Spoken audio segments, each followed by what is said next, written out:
Towers of Doom, let's go everybody! We have the second half of the Masters Clash starting. Today is the beginning of Playday number 8, which means that all of the teams are now facing off against each other for a second time. So today we have the Hardos against Team SoundLess, and the last time that those two went up against each other, the Hardos took it with a convincing 3-0. Now, of course, since then, things have a little bit changed. First of all, the Hardos lost a couple of matches, or at least maps, and Team SoundLess was able to improve, and they snuck into the number 4 position. So currently in the standings, the Hardos are in the number 1 spot. As I said, SoundLess is on number 4. And additionally, we don't have Chris today playing for the Hardos because, I mean, for some reason he can't play. So they're playing with a sub player. They have Yuki playing for them today. Stukov as the first pick for Team SoundLess. So looks that here on Towers of Doom they're gonna try and set a sniper comp up. So Nuborak or Varian could be expected as a potential follow-up. Again, just an option. When it comes to bans, more or less what you would expect. Medivh, Uther, Chromie are banned out, and then you have your freebie, which in this case is Lucio. That also means that Sonya isn't banned out, and interestingly enough, it's Hogger that gets currently featured over Sonya as an early pick, and we also get Cassia locked in. The Vikings! Okay! Now, in case that you guys are a little bit newer to the Masters Clash, you don't really know what's going on here, we have a few teams that really like to play the Vikings lately, and one of them is Team SoundLess. And it kind of might get to a point where everybody starts to ban out the Vikings against them on certain maps, and one of those maps is Towers of Doom. But normally you don't pick the Vikings this early. Normally you're trying to come in as a bit of a surprise towards the later choices. But, well, Team SoundLess has at some point picked up and said, like, guys, listen, every single time we're trying to delay the Viking pick, we're getting absolutely murdered, and it's not happening because teams are banning it out. So now we need to pick it early. So they pick it in the 2-3 rotation to make sure that they can't get banned. And therefore there's more room for the Hardos to react to the pick. And they ban Vala immediately, because the second part that comes in when you're playing with the Vikings is you want to have a very strong 4-man. The whole idea is that you have the Vikings soaking 2 of the lanes, and then the 4-man just wreaks havoc on the remaining 1. And that's of course what they're trying to shut down now. Technically, you can drop a Zarya in here, for example. You need, of course, some solid damage, and Vala is great in that position. But let's have a look at what the Hardos are going to do. I mean, they're still the team to beat, honestly, in the Masters Clash. Yes, they dropped some maps now, and they even lost the series. But at the same time, they are still incredibly powerful and strong.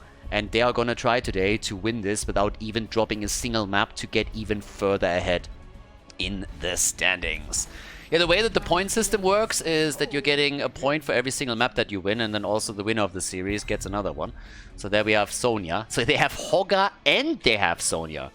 I said it surprised me a little bit that Sonya wasn't banned or taken early, but now they get both of them. So this is going to be a triple frontline for them, with Bad Benny coming in on the last pick, which also means that here on Towers of Doom there is still plenty of choices for your frontline.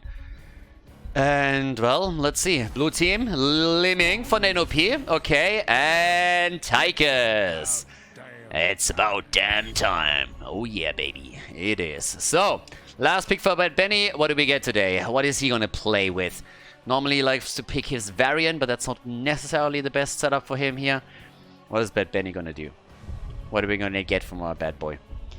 Nuborak is also still up. I mean, again, it comes down to what kind of type of tank you really want to have here. Decisive is not really the best to follow up on some of these things, but still you could do it. And they go for Tyrael. Okay, Tyrael is there. A little bit of a melee heavy setup. Sanctification would be kind of neat here.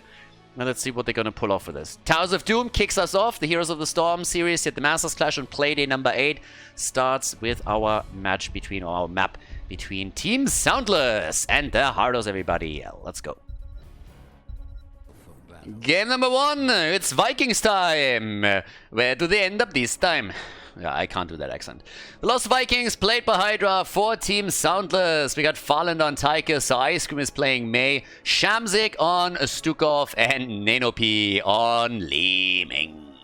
Yeah, on the right side of the map, the Hardos with Harzops on Cassia. We got Nick on his account Hans with Hogger. Uki is playing for Chris today. Chris, as I said before, could not make it, so they had to play with a sub player. And we have Yazu on Decisive, and Bad Benny is playing Tyrael in game number 1. So, let's go. Stacks on level 1 already kicking in for Cassia. Also on level 1 we got Olaf. A little bit of extra health over here, as you can see. Yeah, Hoga hasn't really made a choice yet, but kind of excited for this one. This should be fun. As you can see, everybody is just waiting at the top. They're waiting for the solo laner to rotate towards the top side. Everybody else is here in the middle. And Hydra might lose Olaf, but no, he makes it. So yeah, now they're already trying to collapse into the mid lane. They don't want to wait the entire day for something to happen here, especially since Sonya appeared coming from the safe side. And honestly, they are chunking Hazu down pretty hard. So Cassia's down to 50% HP. Needs to be healed here. But I love how Nick is coming in and immediately is starting to poke them down. Farlander and Nanopeep barely make it out. They're trying to focus on Bad Benny again. And so Ice Cream quickly realizes that he's very much so alone and has to try to get the hell out of there. Which should be possible for him. Yeah, gets towards the towers and is able to escape. But at least Eric dies. Okay, so nicely done.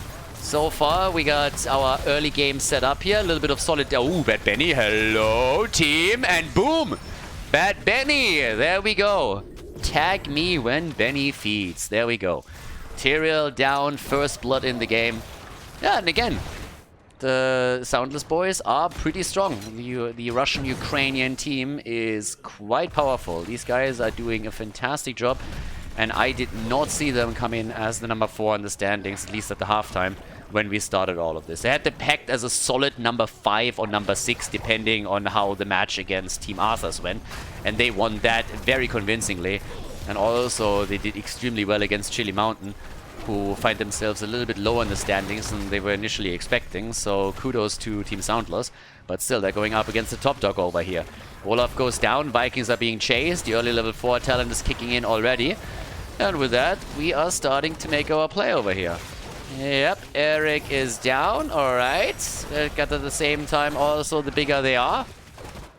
And, well, let's see what they can do. The problem is they're falling behind in experience already a bit. So the Vikings need to be a bit diligent to really soak the experience on the side here. But the one thing that the Hardos are definitely doing quite well is they're trying to chunk them down. So they are ganking up on the Vikings whenever they got a chance to just limit the mobility a little bit and the gain that you get from running the Vikings in your team. Then again, you look at the blue team and they're of course trying to capitalize on the 4-man that is now free to roam the map and do some damage here. I'm always trying to set up these small traps. Now, as we have a triple altar phase coming in, that's of course an opportunity for the Vikings to really shine. And first of all, try to maybe interrupt Sonya over here. Hydra is already in position of that. Top left is getting channeled, and now they can focus here into the middle. Yeah, and there it is. Hydra is trying to interrupt as much as he can. There's 2 now in this position. Top left got already channeled, and down here they're going to get the channel as well. There's no way to... Well, actually, they are interrupting it. So, not sure if they're going to get this. Hydra was a bit late to try and get the channel again, and that allows Bad Benny to come in from above. But if they get the kill against Hazu, that's a different story, and indeed they lock it in. Cassia is down.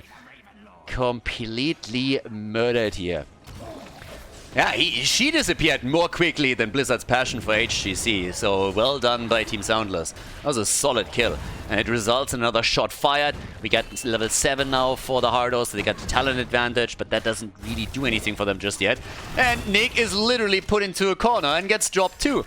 So they go for Hogger, and with that ugly muck, he had no chance over there. So yeah, he gets dropped very quickly. That's a face that only a mother can love.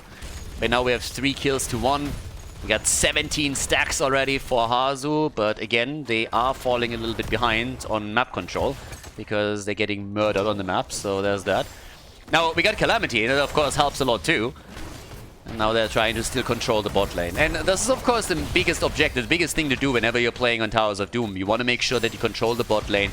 You have 2 pumpkin camps that move through the bottom of the map. So if you control both of the bell towers down here, you have a very solid chance that you can get extra damage in against the opponent's core by just escorting them through. So yeah, that's a huge play that you can actually make, which is why most of the teams focus heavily onto the bot lane and then have someone rotate between the middle and the top.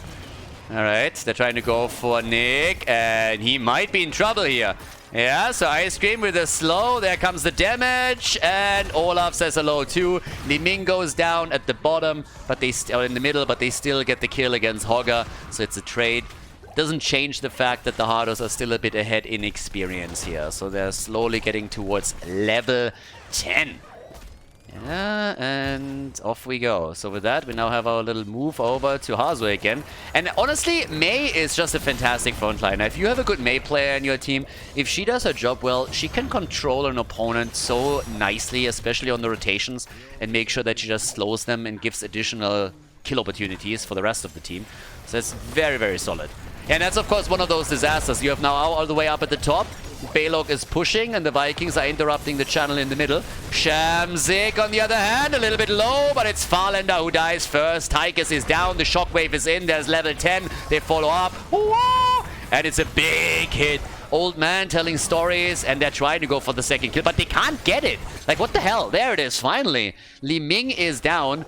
Eric is still interrupting Hazu as much as he can, but it doesn't really look great for that channel, even though we now have finally level 10 on both sides over here. So in we go. Shots are being fired, and that's 2 salvos that go through here. And this time, by the way, we don't have the ice wall, baby. We got the Avalanche. So Avalanche into Lurking Arm seems to be the name of the game. And there's that Lurking Arm already. The Avalanche for the isolation against Hazu. And yeah, he gets slapped into a corner. Big slaps coming in from Stukov. Nicely done by him. And you know what? That play was pretty sexy, so we're going to show it again. Look at that. Here comes the delivery. And Mei is able to get them the kill. Slappity slap slap, as Stukov says, yeah, you're not going to get out of this one. And you're also not going to get the kill against me. So say goodbye, baby. That's it. 6 kills to 4, and Team SoundLess, they're looking good. Doesn't mean they're going to win this game, but hey, they are doing a great job over here. So me likey. Yeah, now they're pushing through the bot lane. They're finally caught up in experience too, so that is kind of neat as well. But yeah, we can also take a bit of a look at the experience. Now we're looking at minions over here with 17. It's pretty much the same. Hero experience is slightly ahead right now, so thanks to the Vikings, they've started to catch up on all of this. But, well, let's go. All the way up towards the top. And off we go. Judgment again! They're trying for the kill against Farlander, the follow-up from Deckard Cain. But they were not able to make it work. That's actually kind of cool. Judgment is recently getting played a little bit, so it's kind of neat. I mean, we still see Sanctification, don't get me wrong. But we've seen a couple of Judgment picks now. And they're just trying to get kills in the foreman.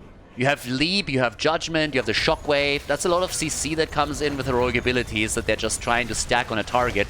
And if you drop that on one of the damage dealers who are rather squishy, then you should be able to get quite a bit of damage in. And that's obviously one of the things that they're going to try and pull off right now. But so far, the team is playing well around it. It's a single altar that's currently up, and there's a level 13 talent a little bit sooner for Team SoundLess. That gives us the Illusionist, and on top of that, also the Polar Vortex. Yeah, poor Mei. She's an Overwatch hero, and she still doesn't get any love from Blizzard. She still uses the same icons that Arthas has too. That's when developers get lazy, everybody. Yeah, that's when they get really, really lazy. It's just like, you know what? She does slow stuff too. It's like the same theme. We're just going to use the icons that Arthas has.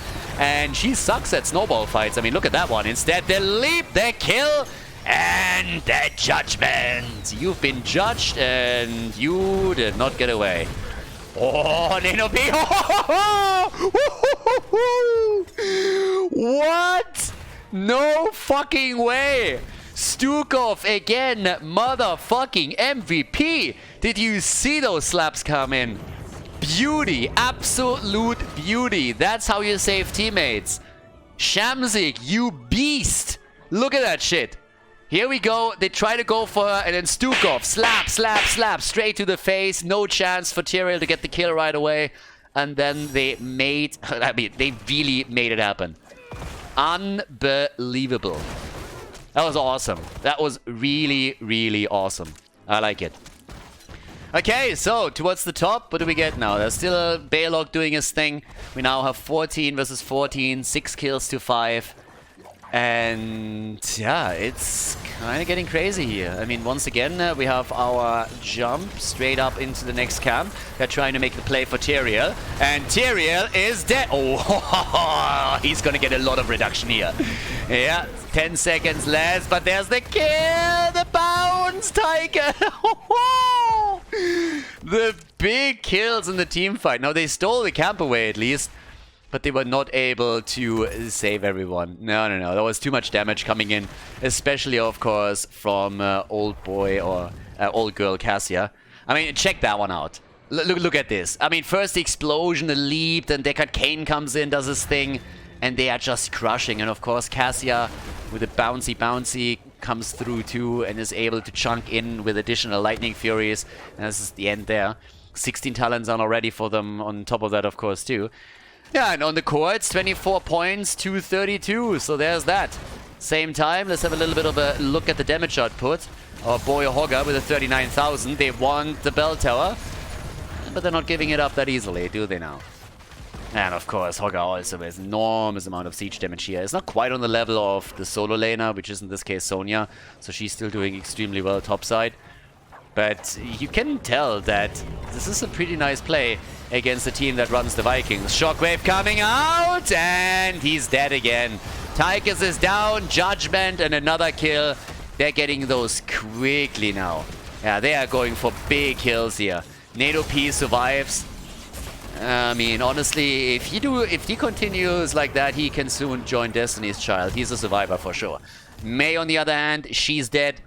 And that's now a 5-kill lead for the Hardos. Experience, yeah, still very similar, but it doesn't change the fact that the bosses are easy pickings for the Hardos.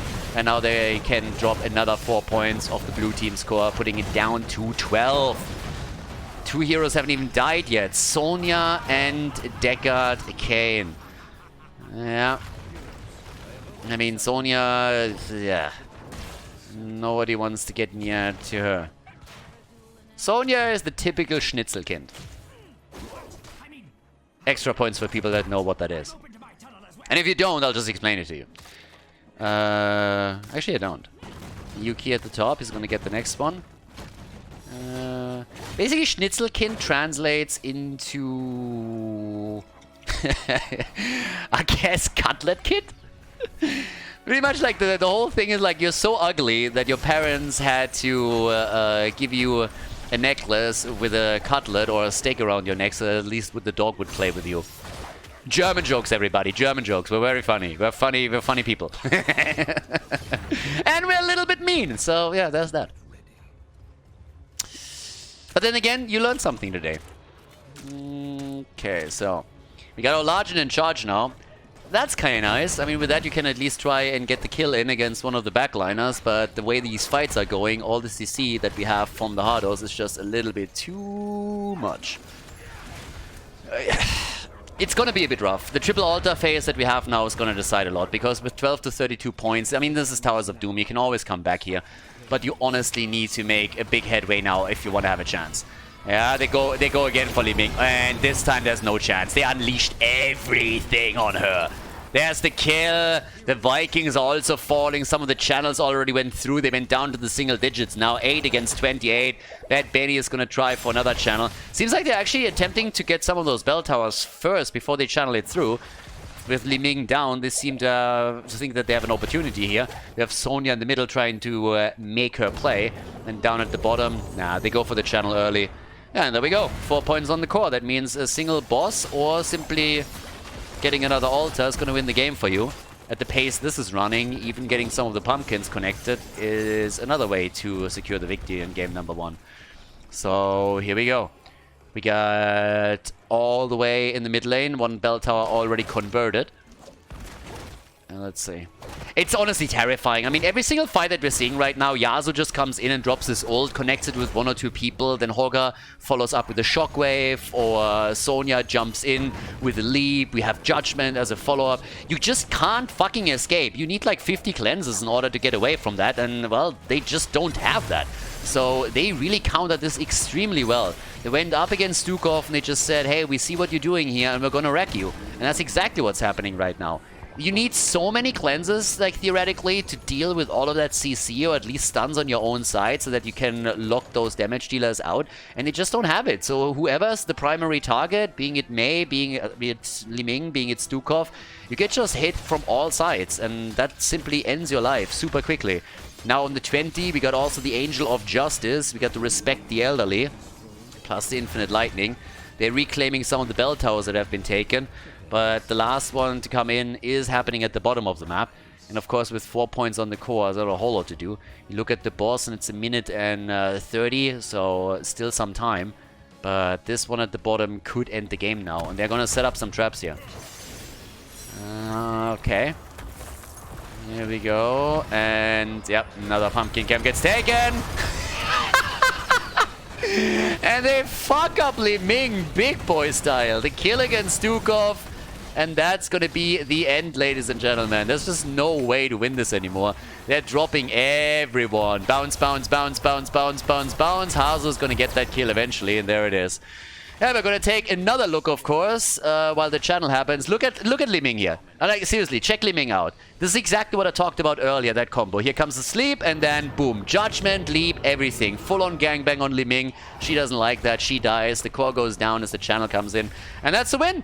Nicely done by the Hardos. The 1-0 in the best of 3 series against Team SoundLess. Before we head into game number 2, make sure that you subscribe to the channel if you haven't done it yet so you don't miss out on any future content here on Khaldor TV. Infernal Shrines, game number 2. Guys, we have a good day today.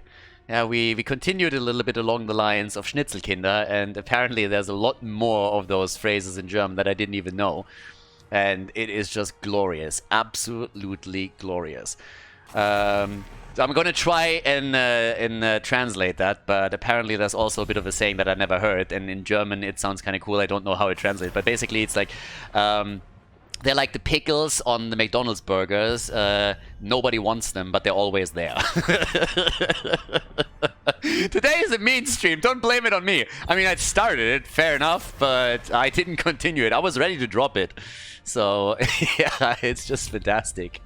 Infernal Shrines, our second map, and the Hardos did a great job dealing with the Vikings on the last one. We got our Hoggar first pick. And the same bands, by the way. The exact same bands that we already had in the previous ones. So, here we go. And, well, we get... What do we get as our early picks? Infernal Shrines, you can pick your Sonya again, of course. I would be kind of shocked if they didn't. I mean, eventually she's going to make an appearance here, either as a pick or a ban. That would be blown away if Sonya didn't get at least taken here at some point. So, there it is. But let's go. Sonya. Tigers and Sonya. Okay, so... How is Hydra and the boys, how they're dealing with us today?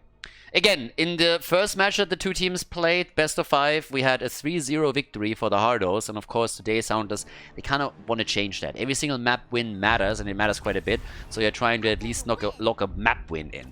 And the favorite in the series, it's the Hardos. There's no denying it. But if a map or 2 can be won by SoundLess, that would be a huge step for them. The Hardos are going to attempt to shut that down because they want to solidify that #1 position in the standings that they currently have. So Hydra comes in with a little bit of Overwatch at least. We're seeing Diva. We got Stukov in here too, once again. And, well, let's see what the reaction is going to be on the bans. Now, I gotta give SoundLess at least a bit of credit here. They didn't really look too bad on the last map. It spiraled a bit out of control at the end, but for a long time they were able to play on more or less eye level with the Hardos, and that's not an easy feat. There's so many people, honestly, that come in comments and it's like, oh my god, they made it look like quick match or whatever. Guys, a lot of people just don't understand how fucking good the Hardos are. They are pretty brutal. And there's other teams, of course, that is able to trade into them, but it's kind of crazy. I mean, we had a lot of tournaments, for example, that were open tournaments where anybody could play. And every time in the early round, when you see a team against Team SoundLess or anyone else that's in the Masters Clash goes up against one of those open teams, even when there's like full of Grandmasters, they'd murder them completely. So these guys, that's the top of the crop right now on the European side. But if you have a team like the Hardos that is full of former HGC power, then of course these guys have just experience that is rivaled by none. Here comes Tyrael again, and they got Kane. Can't blame them. Yasuo was insane on the last map. I mean, did you see those fucking sleeps? That boy was killing it. The positioning on him in every single team fight was just glorious. He always hit at least one of the damage dealers, and then he followed up right away. And we can totally see. I mean, they could play Sanctification here.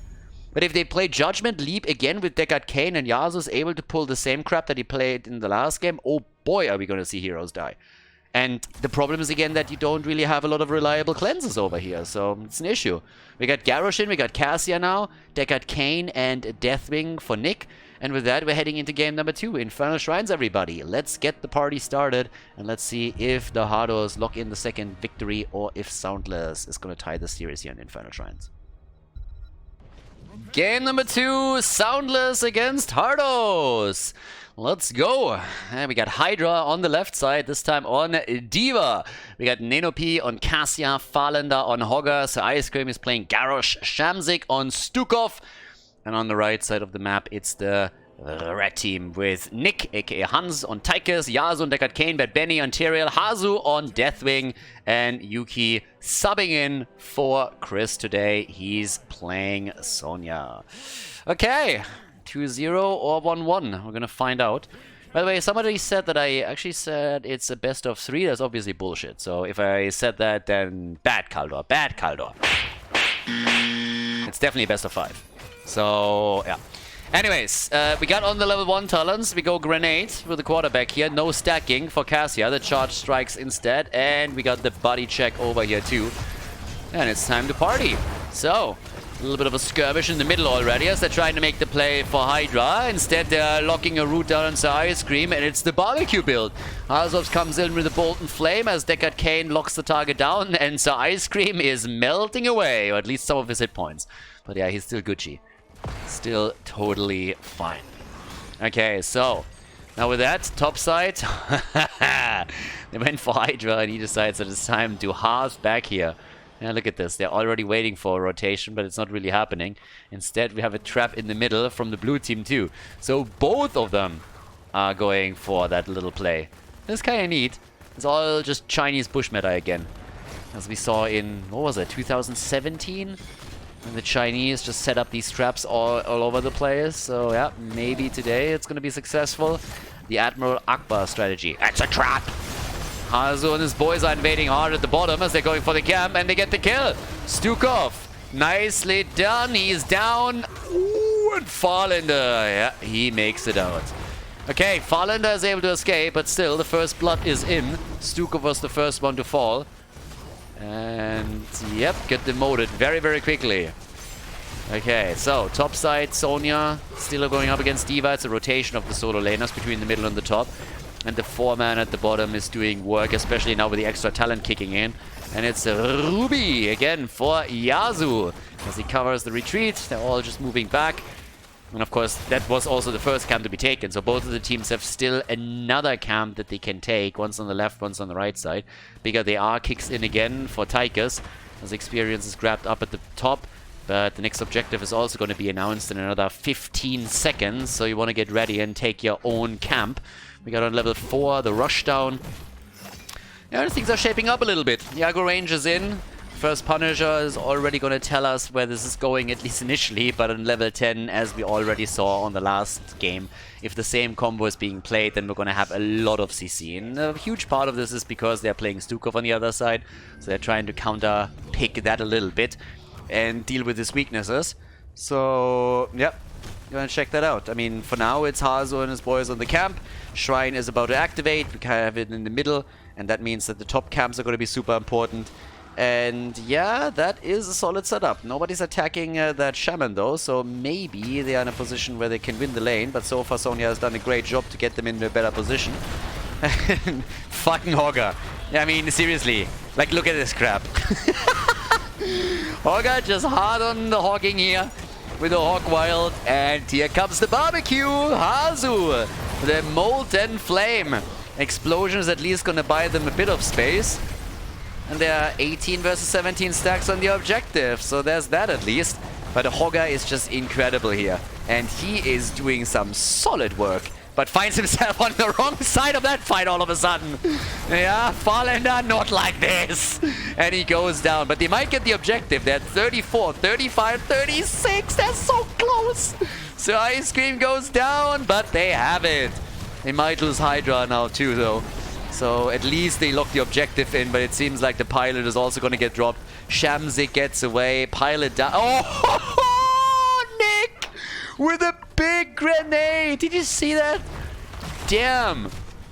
Look at this. Look at Shamzik. Look at Stukov. Check out where Nick is. He gets the kill.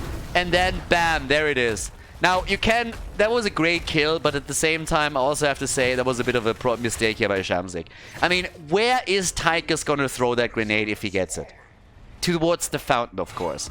So positioning yourself right next to the fountain with no HP in an attempt to Hearthstone back is not really the smartest move. Most of the time when anything like this happens against a Tychus player, you see that the player in trouble is moving away from the fountain, because that is where Tychus will throw the grenade every single time. And in this case, they just didn't. So it looked cool, was a nice kill, but at the same time, it was a bit predictable. Yeah. Okay, 5 kills to 1. We got 12,000 damage, 13,000 nearly for Hazorps on Deathwing. And of course, I'm actually a bit surprised that the experience gap isn't bigger, but it's still nearly a level. Level 10 is going to be the big question here. Can they get it around the next objective? Can they play with that a bit? Use the Storm Talons to lock in the next Punisher. So yeah, there's that. Either way, already in the middle of the map right now. And let's have a bit of a look if one of those traps finally works. But nah, it doesn't really seem like it. Yeah, and on level 10, of course, the big question is still, are we going to see the same set of ults that we had in game number 1? Which could definitely be the case here. Good old Tyrael trying to get his stun out. Judgment. Who are you to judge me? Archangel. I don't care. Okay. Yeah, they got level 10. There it is. Judgment and Leap. Same set of ults that we had in the last game. Different damage dealers this time, but the same idea behind it. You set it up with Yasuo, and yep, nice move against the fountain. Terror coming in, Benjamin Blümchen style, and make sure that they grants the vision, and with the Molten Flame they easily take that one down. But yeah, so we're gonna get the setups again from Deckard Cain, and then afterwards the full on stun combo with Leap plus Judgment. And on the other side there's at least Hogger. So Hogger was picked away, which means that they can't contribute the Shockwave to the combo as they were able to do on the last map. That's a little bit of a setback, and also the Shockwave can be used against them. So with good timing, Hogger might be the one to ruin the play a little bit. And we have to keep an eye on him and see if he can pull that off. It's not going to be easy, but either way. Now, at the same time, we're still waiting for the Warlord's Challenge, of course, for Garrosh. Damage output, 15,000. My bad boy, there we go! Whoa! And bam! That's how you set that combo up and snipe them quickly, everybody. Yeah. I mean, check it out. Easy peasy, right? If you set it up properly and you gank on a target, that's exactly what you want to do here. Judgment in, then comes Sonya, stun into stun. No cleanse on the other side that is anywhere nearby, and that is an easy kill, and that allows you a 5 versus 4 position. Yeah, and screw the Warlord's Challenge. We got the Decimate over here. Alright, Decimate is in as they're starting to make a bit of a play. Cassia is back so they can fight for it. Both of the teams are on the same talents now too, so that helps. And we're going to see them make the play for Punisher number 2. Here comes the Shockwave in the back. Nice isolation of Tyrael, and he's down. But the blue team is also in a bit of trouble, especially so Ice Cream. He's incredibly low here. They try to go for Azu. Farlander dodges out on it. But that doesn't really look too bad for Team SoundLess. They are far behind on the stacks on the other hand. It's 28 against 10. But they go for another kill. The leap! And that should... No! Yuki is alive, and they are going for the objective here. Everybody is low on the red team, but it just doesn't seem like SoundLess is going to be able to get another kill secured. And they are so far behind also on the stacks that it's highly unlikely that they're going to get the objective. Hogger is trying. They go for Sonya again. Yuki! Yeah, they get him. Deathwing turns into Deadwing as he gets dropped too. And it seems like Nick is going to try to make the play for the minion stacks. And they immediately find out where he is. And I'm saying like, okay, we're going to deal with it. But yeah, 37 to 30. I still think they're going to lock this one in easily. And there we have it. Nicely done. Okay, so that is pretty solid. Now they try to get the kill on Bad Benny, but can they? And well, they go for the Obama move. Yes, we can, as they secure the kill. Nice. Okay, one explosion is in. Obviously, is a little bit of damage done by the Punisher here. Stun gets procced at the bottom of the map. The old man gets bullied by the Null. We have 28,000 damage now for Tychus. I mean, heavily ahead on the damage output. So, the fight, the last one, was kind of important for Team SoundLess because he really helped them to not only close the gap in kills, but also in experience. So now Team SoundLess is on level 13, as are the Hardos. But, well, there's even talents again. Honestly, that's the most important part. The funny thing is that the Punisher was able to take the fort down. That is actually kind of funny. So, yeah, takes the fort down here. So Ice Cream is still getting attacked here, but not too much. And at the top, to be fair, talking about structures, it seems like that fort is also going to take a bit of damage. They're invading at the bottom again, or at least they're trying to, but Yasuo uses the choke point to lock everybody in. But of course, what you're still attempting to do is to at least steal the camp away. In an ideal world, you would provide a bit of vision over here so that you can... Yeah, nice. Nice, I like it. Can they take the entire thing? Probably not. It was a good interrupt from Bad Benny too. Threatening that over here helped them to still hold on to their fountain, and that's kind of important in that situation. And here we go. We got another one set up. 5 kills to 6. Experience even. Sonya pushing out the top lane right now. Bottom of the map. Ooh, careful. Hydra runs straight into the bigger they are here and gets chunked down pretty heavily. Rest of the team is, of course, following up on it, but also make sure that you're keeping the ults in mind, because Leap and Sonya's jump are still both up, and that could lead to another kill. You gotta be really, really careful with how you go for that now. Anyways, now that we have our little setup, it's 5 kills to 6 still. We got a slight lead evening experience for Team SoundLess. Next objective spawns topside. And both of the teams, I'm happy to report, still have a fountain all the way up at the top. So there's no advantage for either one of those guys in the next battle. Level 16 talents should be ready for both. We still have 2 heroes that haven't died yet on the side of the Hardos. But you can tell that they're actually playing this a bit slower. I mean, these guys really have some respect here. Bottle ship. Honestly, if you don't ride the money pick, ride the bottle ship. Like, I really, really like that mount. That's a pretty cool mount. Money pick still best, but every single time I see that bottle ship, I gotta admit that it is pretty darn sexy. Topside push. There's the 16s now. And, yeah, no shocks over here. Kablooey! Plus also, we got the Earthshaker, Super Strain, Cassia with a Martial Law.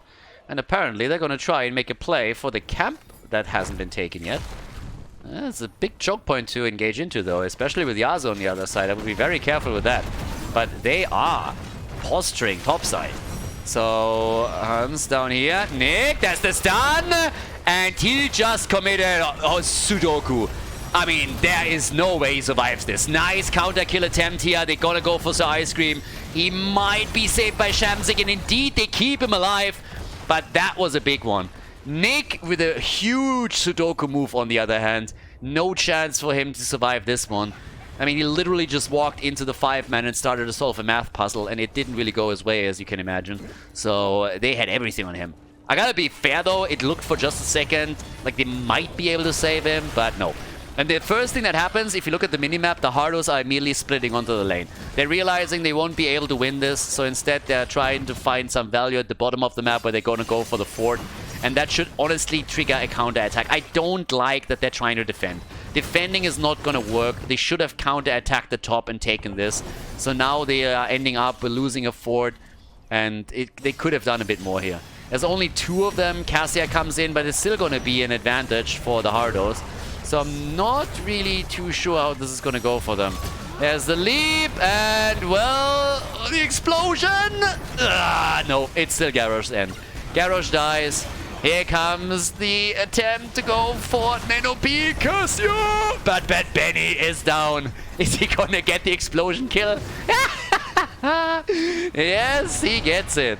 And the Punisher is wreaking havoc all the way up at top. Down here, Hydra dies. That's 3 down. SoundLess, why? Why did you do it?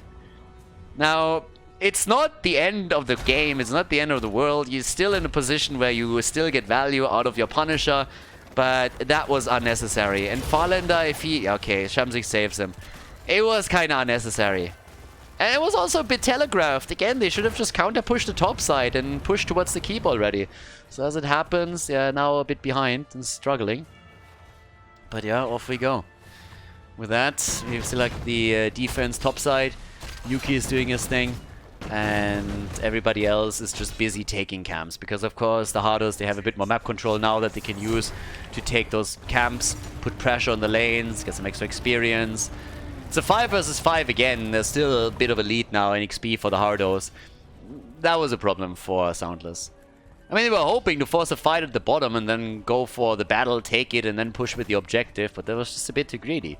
At that point, just use the advantages that you have and play around them. So, well, for now, we got them closing the gap a little bit, or at least trying to. Hardos is coming in again with this. I mean, he's one of the wave clear boys in that lineup. Nobody's beating Sonya here anytime soon. This side lane has 120,000 damage on siege. And again, you of course have on the other side Old Boy, well, hello. You have a Hog on the other side who's also chipping in a lot of siege damage. And look, for a moment like we might have a bit of a battle between the tanks. Sonya is actually, with a lot of wiggle room, still pushing the top side. Nobody's even threatening her. Diva's finally making her way over. Deckard Kane, the only one that hasn't died yet. Bad Benny gets out, even though it looked scary for just a second. That would have been an important kill. If they get that, it's great. The problem is also, this is where the next objective spawns, and as you can see, they still have the fountain. So that's an advantage in the mid lane battle for the Hardos. That's going to be a bit tough to beat. In addition to that, we already have level 20, which is why the blue team is falling back heavily. I mean, first of all, they're giving this one up. Second of all, they're now rotating down to the bottom of the map in the attempt to get some additional experience. But they know that they just can't show their face anywhere. You have Crater now. They went into the Crater. So we have Crater, we got the Angel of Justice, and we got the big red button. So if you are able to trap anyone with those ults, you're in a perfect position. It doesn't really get much better than that. But yeah, they're pushing the bot lane a bit, trying to take some structures down, get more experience here. Can't, of course, overstay. Also a bit of a bait here, at least an attempt to get someone down to the bottom of the map. But all that the blue team really has to do right now is sit tight, make sure that you get your level 20 before you engage into a battle. And for that you have to stay real deep, real passive, because there's so many good engage tools now for the Hardos that if you just poke your head out a little bit, you might be slapped around like a whack-a-mole and be eliminated. There's the 20, the Deadly Calm, which is kind of neat, honestly. If you get into a good position and you get that on Tychus or the main damage dealer here, it's a pretty neat setup that they can use to try and get him out of the fight, at least for a little bit, and reduce the impact that he's going to have here. Storm Talons against Storm Talons, and that's going to be the big one. Now the no control, there's the Crater, and Ice Cream, he's alive, he's alive, he's alive, and Sonya is dead. Sonya is dead, so Ice Cream is still alive. They're trying to get him. 3 down in the meantime. What the hell? What just happened? They tried to take him down, and he just wouldn't die. Beautiful setup. He came in, used the Decimate. They dropped 3 on the Hardos side, and now it's time for momentum. Hazu was looking for Garrosh for a while. What a beautiful setup here for Team SoundLess. That was sexy as hell. The Hardos went all in on the kill and they just couldn't get it. They just couldn't drop Garrosh. And Team SoundLess, they capitalized on all the chaos that ensued. They got 3 kills. Deckard is down. The old man dying for the first time. Tyrael didn't stand a chance. And the end of Sonya. And that, of course, is going to be a push through the mid lane. Now, of course, the saving grace for the Hardos is that they still hold on to the mid lane fort, so this is very unlikely. I mean, in a different scenario, it could even end the game. But very unlikely that we're going to see the core getting attacked. The best that the blue team can hope for, in my opinion, is that they drop the keep, and even that is a bit of a question mark. Then again, we have a Frozen Punisher, and those bad boys are difficult to deal with. Hydra has to deal with the bot lane, though, as we're talking about dealing with things, and they are falling back. Because they don't have 5 heroes here. So they just simply fall back and they're saying, guys, let's take the bottom fort. They know they have to play it slow. Honestly, I can respect that decision. The rest of the team is trying to defend here, but that's a fight that Team SoundLess is going to be willing to take. If Sonya isn't here, they can force that battle. But also a good reaction from the Hardos. it would have been probably a disaster for Team SoundLess if they play greedy, go through the middle, and then they get forced into a 5 versus 4. That's a problem against the Hardos lineup. You can't really engage into them without being forced into a fight, because every single time you're trying to retreat, Tyrael is just coming in and it's going to judge your ass. So they got a fort out of all of this. They were hoping for a bit more. They destroyed the wall in the middle. They put down damage on the keep. So not too bad, but of course you're hoping for more if you are in that position. Either way, next fight is gonna happen for sure. 10 kills to 9. But it doesn't change the fact that Team SoundLess has to do it again. One fight is not all that you gotta do here. So yeah, let's go. At that point, we got our 61,000 for Tychus. Look at the damage numbers, by the way. Tychus has 61,000, Deathwing has 45k, and then you compare it to what we're seeing for the blue team. It's just nowhere near that. Hazu, yeah, he's running straight into that. A little bit of damage against him. Gets chunked down, but they need to make sure that they're not over-chasing, and they aren't. Instead, they're trying to go... That was a close call. Ooh, baby. If Nick doesn't dash away from that, then... Whew. If Diva gets behind him, he's fucked. But he's able to make it out. Good for him. The fort also still stands. But, oh boy. We are in for a bit of a party now. Me likey. And of course, they are still looking for the camps. Top keep has taken some damage. This keep has taken some damage. Actually, the wall has not completely been destroyed. The Punisher was baited over and then started to attack it right away. But technically, with the top keep already taking damage, there's of course a chance that a good, well-timed Shaman camp is going to take the keep out. If you can force the opponent to fight somewhere else at the same time, that's always a bit of an opportunity. Doesn't really change the fact that with the next objective spawning topside, that's highly unlikely. But they are already looking at the bot lane now. And they are fully aware that there's likely going to be a trap somewhere. So they're trying to force that. Nobody is topside yet, so if they can somehow lock him down here... Yeah, but they are not committing to it. Honestly, this is tricky now. One wrong move and the game could be over. We are late in the game. 22, 21 minutes in. Catapults, they're hitting like a drug. Objectives are scaling. So if you make a wrong move, you could lose the game here. And the fort is down, which means that technically SoundLess is ahead now. It might sound a little bit weird, but if you look at the damage and the hit points on the keeps on both sides, so far SoundLess keeps have not been touched at all. And the Hardos, they lost hit points on the one at the top and the one in the middle. So there's a tiny, tiny advantage now for Team SoundLess. But of course we all know that the only thing that really matters is the next team fight. You win that one and you win the game. Very, very likely. Depending a bit on the outcome. So Ice Cream is already chasing them. Garrosh is sitting at the frontier and is looking for the chase. Just like daring Bad Benny to commit to the sword of justice. Double camp in the middle of the map. That is kind of neat too. Now keep in mind, the wall still stands there. They try to go for Garrosh again and the Indomitable is in. Use the Indomitable already. That one's on cooldown. Hydra gets attacked too. They're starting to poke. Sonya is on the shrine already. Sonya is on the shrine, and here, big, big push in the middle. That's gonna do a lot of work. That is a huge one. He has the charm, judgment, but he's completely alone. Completely alone, and Bad Benny used the ult. He's gonna have it down for another 24 seconds. It's not a huge cooldown, but that definitely was a bit of an issue. Hazo also coming in, couldn't really get a lot done. Sonya still with the play, and in the meantime, middle of the map, Keep is likely gonna fall here. All the way up at the top, they're taking position on the shrine. The Hardos, they want the objective. Keep hasn't fallen there either, and they are heavily ahead now. It comes down to the question, who can get the kills? And Farlander's boys, are they gonna go for it? Or do they simply let this one slide? Doesn't really seem like they're gonna make an aggressive play. The objective is taken. The Hardos lock it in. The Arcane Punisher. Middle of the map, the Keep has fallen. Keep in the middle of the map is gone. And they are getting pushed into a corner here. The question is, can they win the fight? There's the judgment again. They come in, there's Slap, he's hogging out, jump into the backline, and that's Stukov in trouble. Slap, Slap, and Sonya gets pushed back. The Punisher is already jumping in. In the meantime, mid lane, the Catapult is starting to come in for the core, and they're still buying a little bit of time here. Punisher on the left side is starting to go through the wall. Big sleep! Oh my god! And no follow-up. There's the follow-up! What the hell?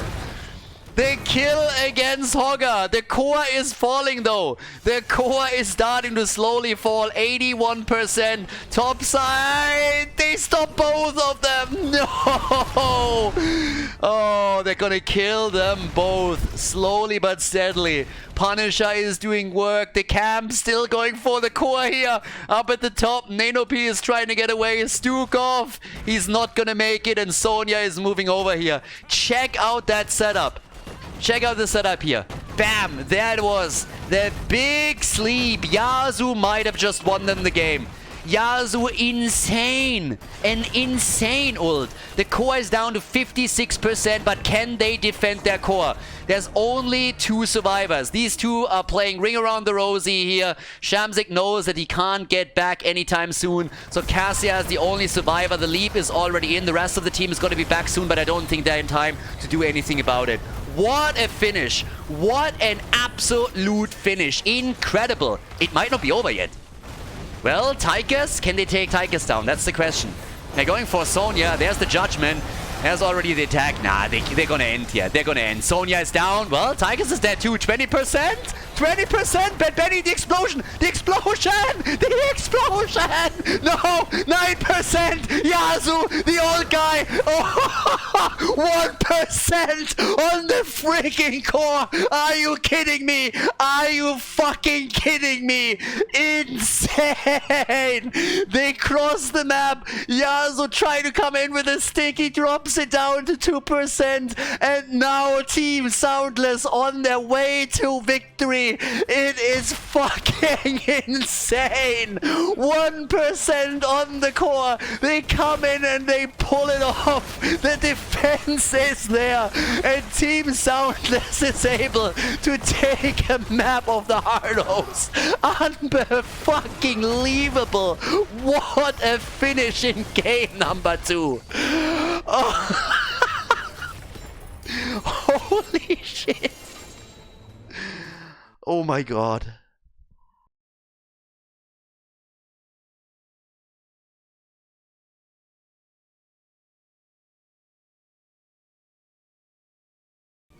Insane finish. An absolutely incredible ending on Cursed Hollow, which actually sparked a little bit of a discussion as well. Apparently, one of the players, it seems like it was Farlander, after they were hit by the 5-man sleep, actually typed GG in the chat because he was a bit tilted.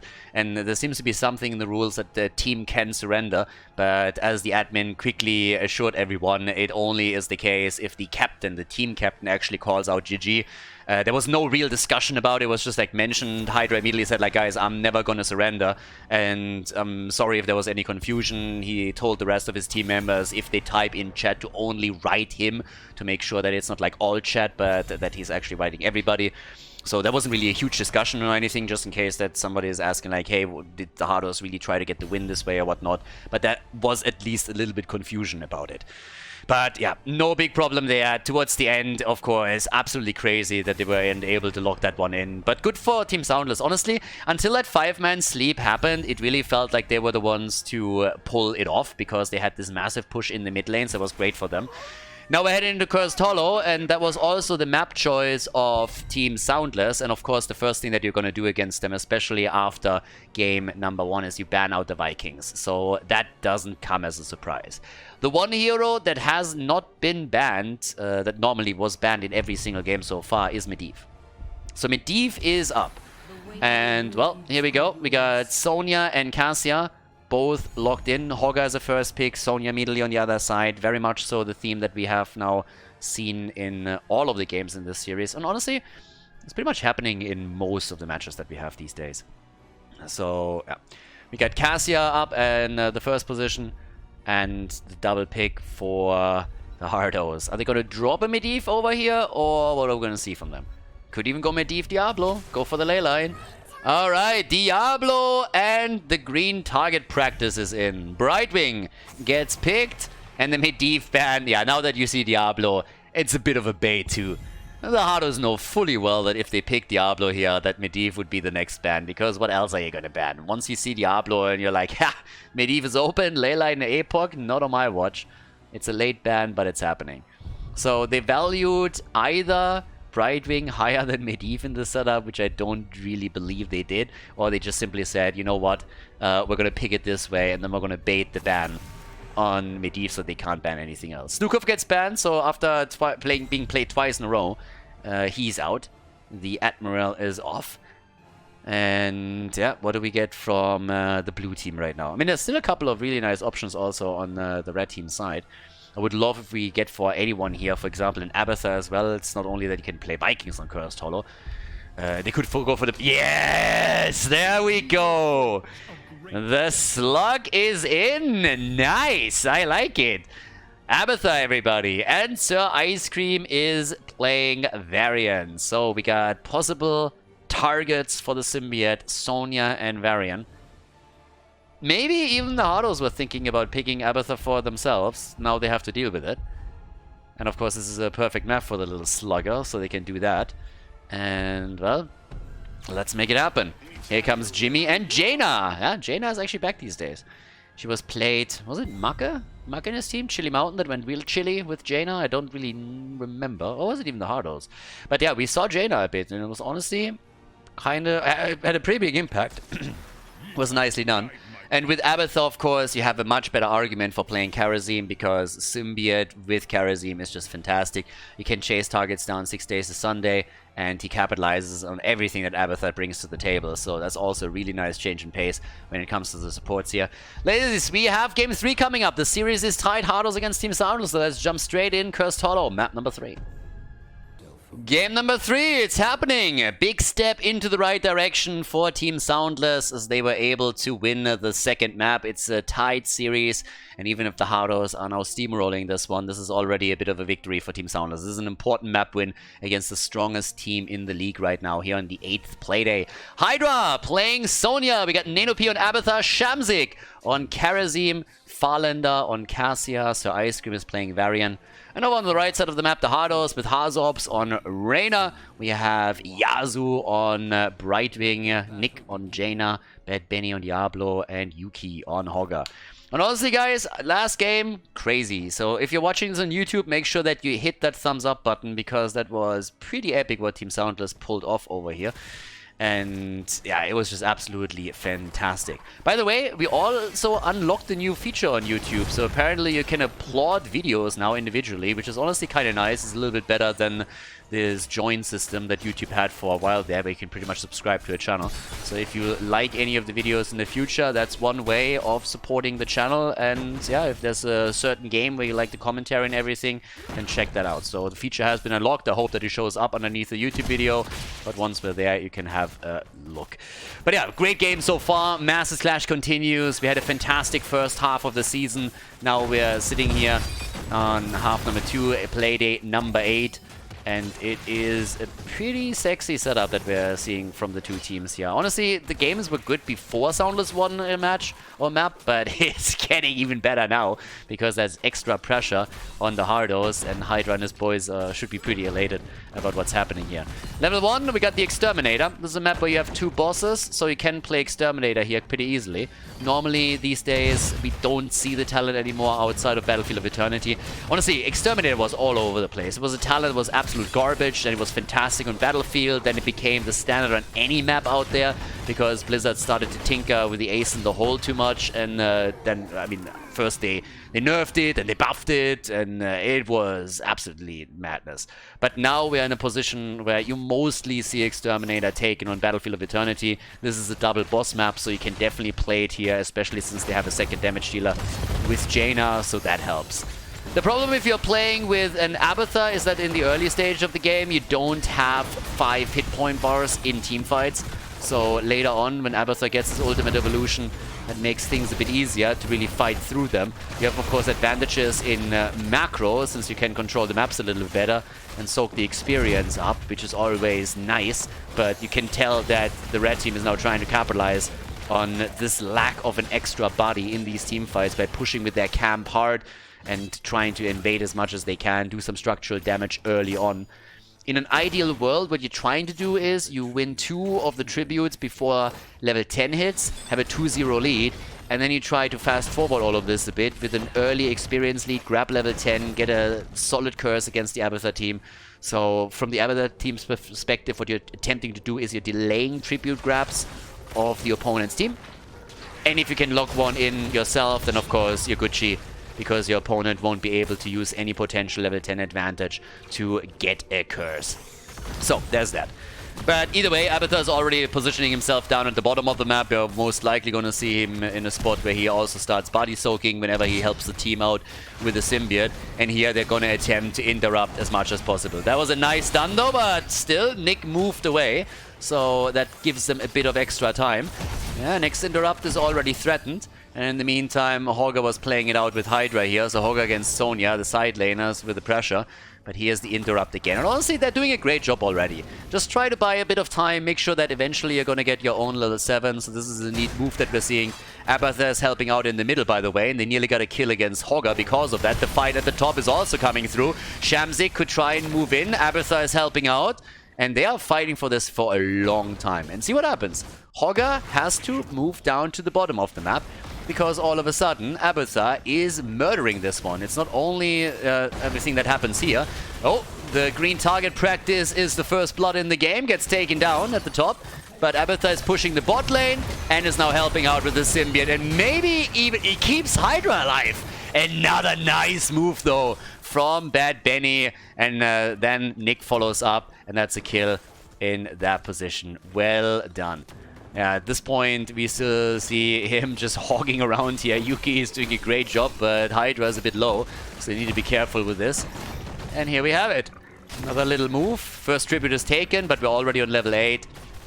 This is honestly pretty decent for Team SoundLess. Don't stand next to the fountain when you Hearthstone back, the golden rule. And instead, he goes a bit too deep, and all of a sudden, Cassia is dead as well. That should not have happened. Let's face it, that kill against Cassia should not have happened. They didn't play it safe enough, and that's a mistake that they already made on Infernal Shrines, and now they made it again. So they have to really get out. They have to just like smooth out those bad habits that they have right now. That's a little bit of a meme there. But yeah, Sonya is still pushing to the bottom. The fountain has already fallen over here, so that's kind of important. Bot side, we got Yuki and Hydra still doing their thing, and that's the next tribute is coming up. But as I already mentioned, with the big delay that we saw coming in on tribute number 1, this one spawns very, very late. That, on the other hand, is a bit of a meme. You're trying to go for a boss while the tribute is spawning? Are you kidding me? I have no idea what they were trying to do there, but that was obviously a real shitty call. That was a horrendous call. So they must have not realized that the tribute was already announced and about to spawn. Oh, nice dodge. Look at this. Level 10 kicks in, and immediately the Hardos try to capitalize on it. They have 2 tributes now, but once level 10 is ready for Team SoundLess, that's where Abathur is finally going to be able to chip in on the team fights a lot more than he did thus far. And here we have it. The ultimate evolution, leap. They try for the Valkyrie. They don't get the connect, but here comes Bad Benny. Oh, the triple leap! The triple leap and the kill! Nice! But they still lose Cassia. They lose Sonya. The leap was sexy, but it did not do as much as they were hoping for. So now we have 3 heroes down, and the only survivor is Karazim. But yeah, boss gets attacked now. They're trying to steal this one away, but check this leap out. The leap was fantastic, but it was just not enough. The attempt to get Apocalypse value, big leap in the back, but then the Emerald Wind, honestly, that's the one thing that screwed them up completely. Without the Emerald Wind, that would have been a completely different team fight, but thanks to Bright being in a perfect position there, using the Emerald Wind, literally pushing them into the wall, that helped them to get the momentum back and take it. And now they have a boss, and they are going to get the curse too. So yeah, that's a problem. We're trying to interrupt for a second. They're probably hoping for the kill here. They might get Bad Benny, maybe not. They go for Yasu, and yep, shit. What? What? Yasuo is alive. Brightwing, nobody put in the finishing blow. And instead, Nick is now looking for targets. Great move also from Jimmy as he comes in with the penetrating round. That is Sonya eliminated. Cassia is down. They're trying to go for Shamzik. They're also going for the Ice Cream here. And that's going to be another kill. Yeah, that's a disaster. That's a total disaster. There's a lot of moves here by Team SoundLess with a bit more luck and a bit of crisp play. Could have maybe been in a position where they're able to get a kill and then turn the fight, but as it stands, this is quickly turning against them. 8 kills against 2, a talent advantage to keep down 7 minutes and 50 seconds into the game, and they can go for core, and it seems like they're at least going to try to get some core damage done, if not end the game. That is a total blow by the Hardos. I mean, they had everything up. Here comes the kill against Hogger. This is likely going to be this is going to be the end. Yeah, even if they get wiped here, the core is way too low. There's the kill against Jimmy. Look at the boss. It's just way too heavy. And that is an easy win. 8 minutes! 8 minutes and 20 seconds into the game as we have another victory for the Hardos speedrun on Cursed Hollow.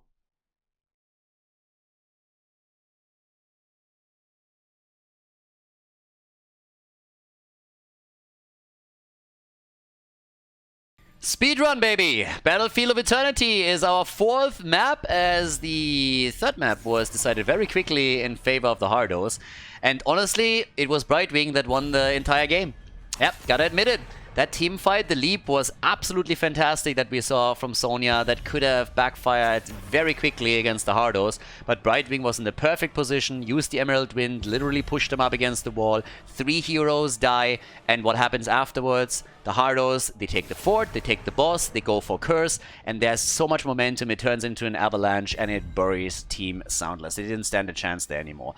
Even if they can defend the core, they are heavily behind. So it was an incredible play, and Yasuo once again proving that he is just insane. I mean, he played fantastic heroes in the previous games too. His Decade Cain was just nuts, not only on Battlefield, not only on Infernal Shrines, but also on Towers of Doom. But his Brightwing was, of course, exceptional here as well.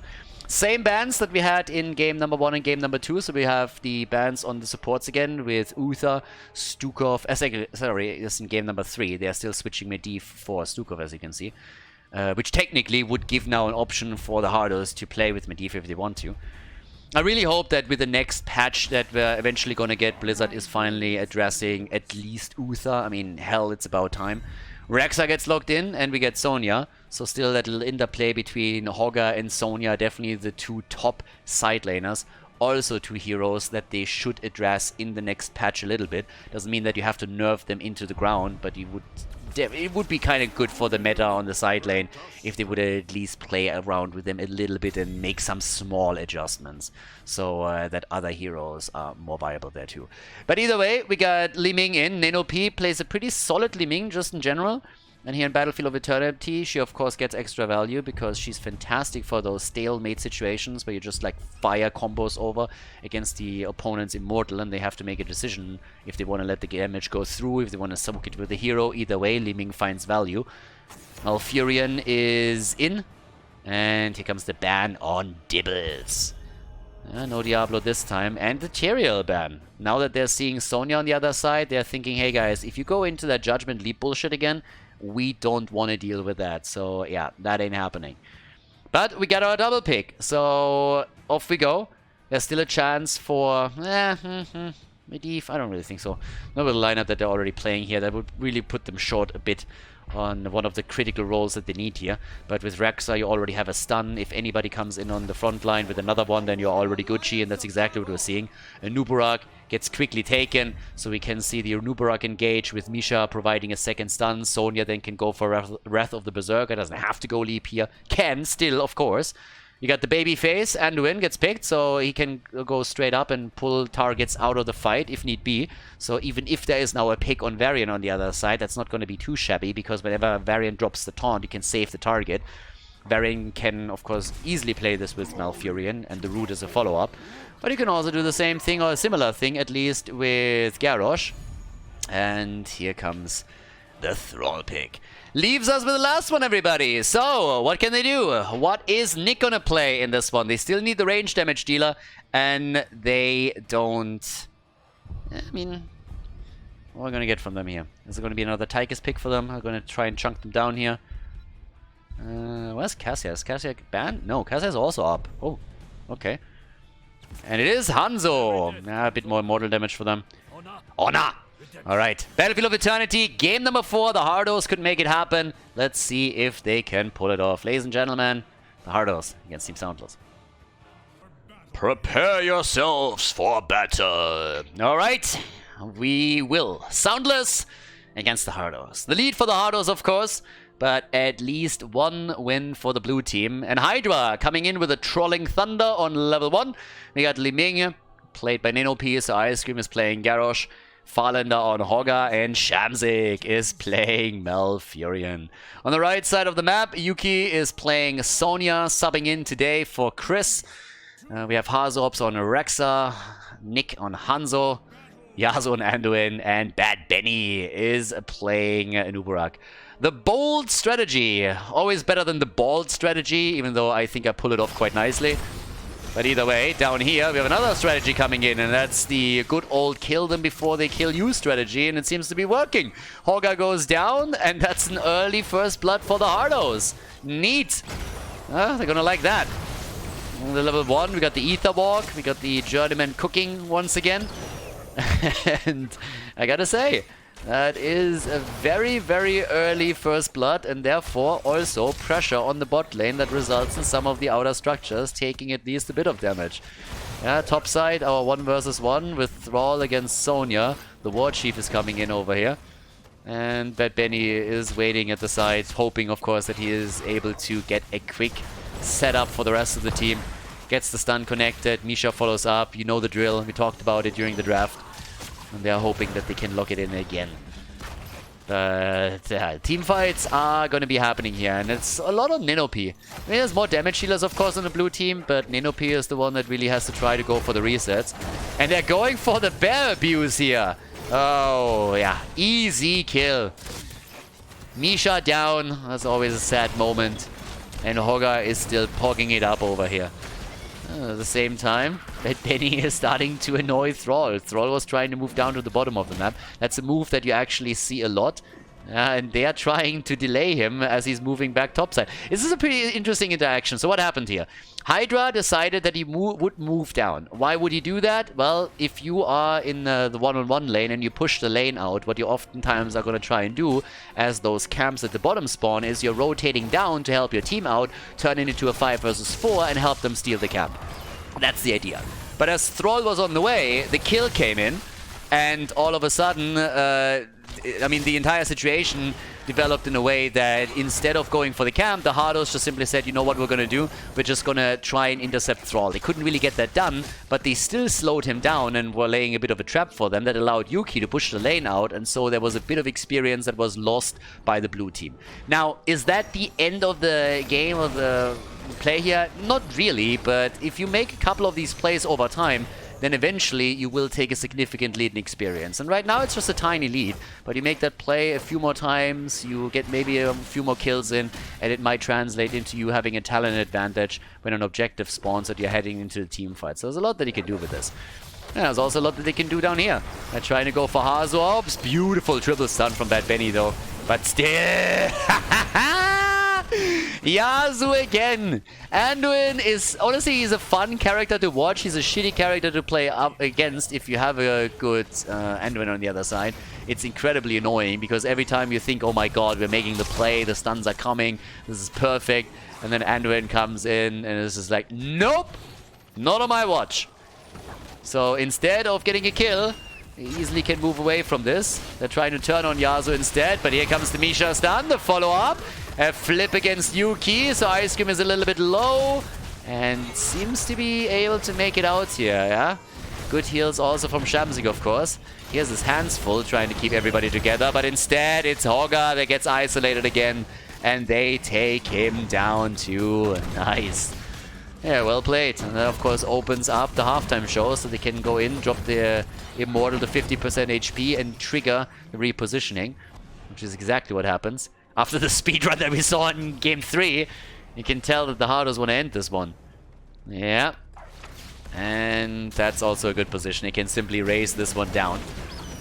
There's a bit of damage done over here. Kill would of course go a long way now, but it doesn't seem likely, to be absolutely honest. Especially now that we're also seeing them go for a full-on defense. What are you going to do? Defend with 5 until the poke eventually takes it down? I mean, Nick is going to chunk it down slowly but steadily, so you have to send someone to the left side to reduce the shield at least a little bit.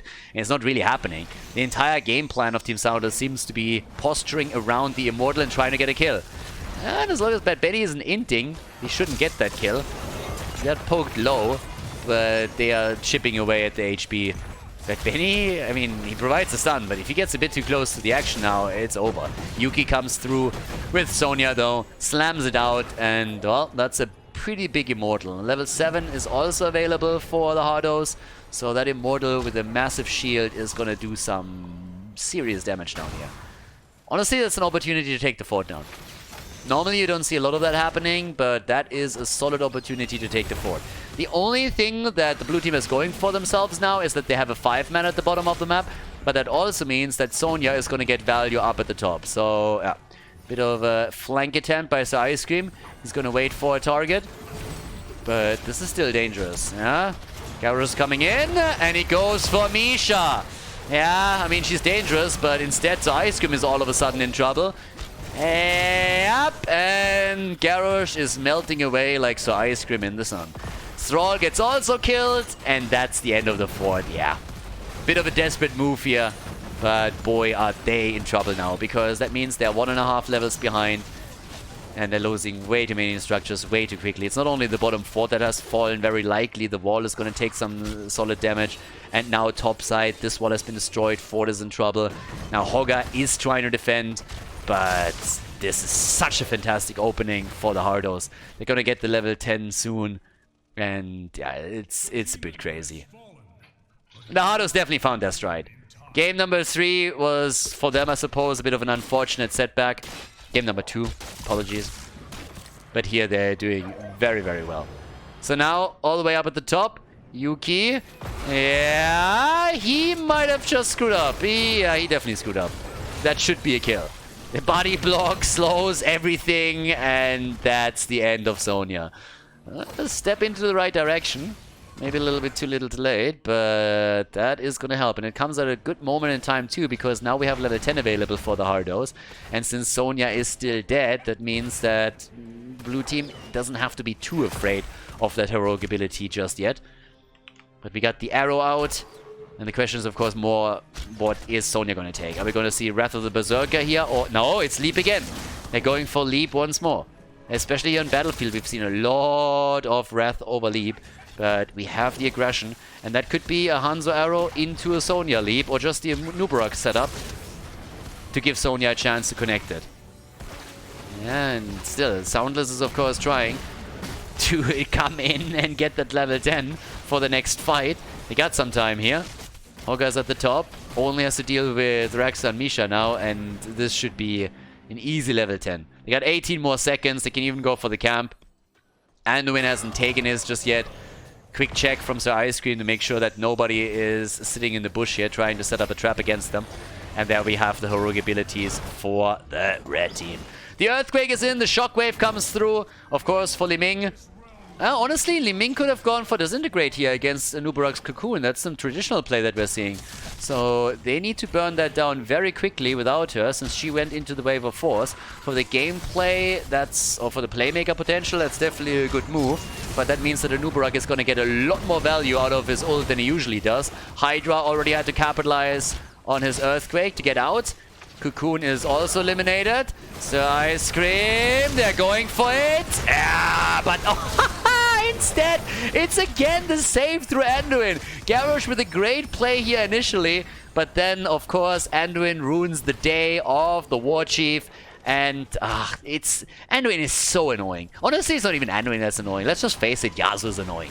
He was annoying on Deckard Cain, he was annoying on Brightwing, now he's annoying on Anduin. Yasuo is just annoying. There's the kill against Thrall, and with 2 heroes down, that's another one that they can lock in. Yeah, the Hardos, they are just going bonkers now.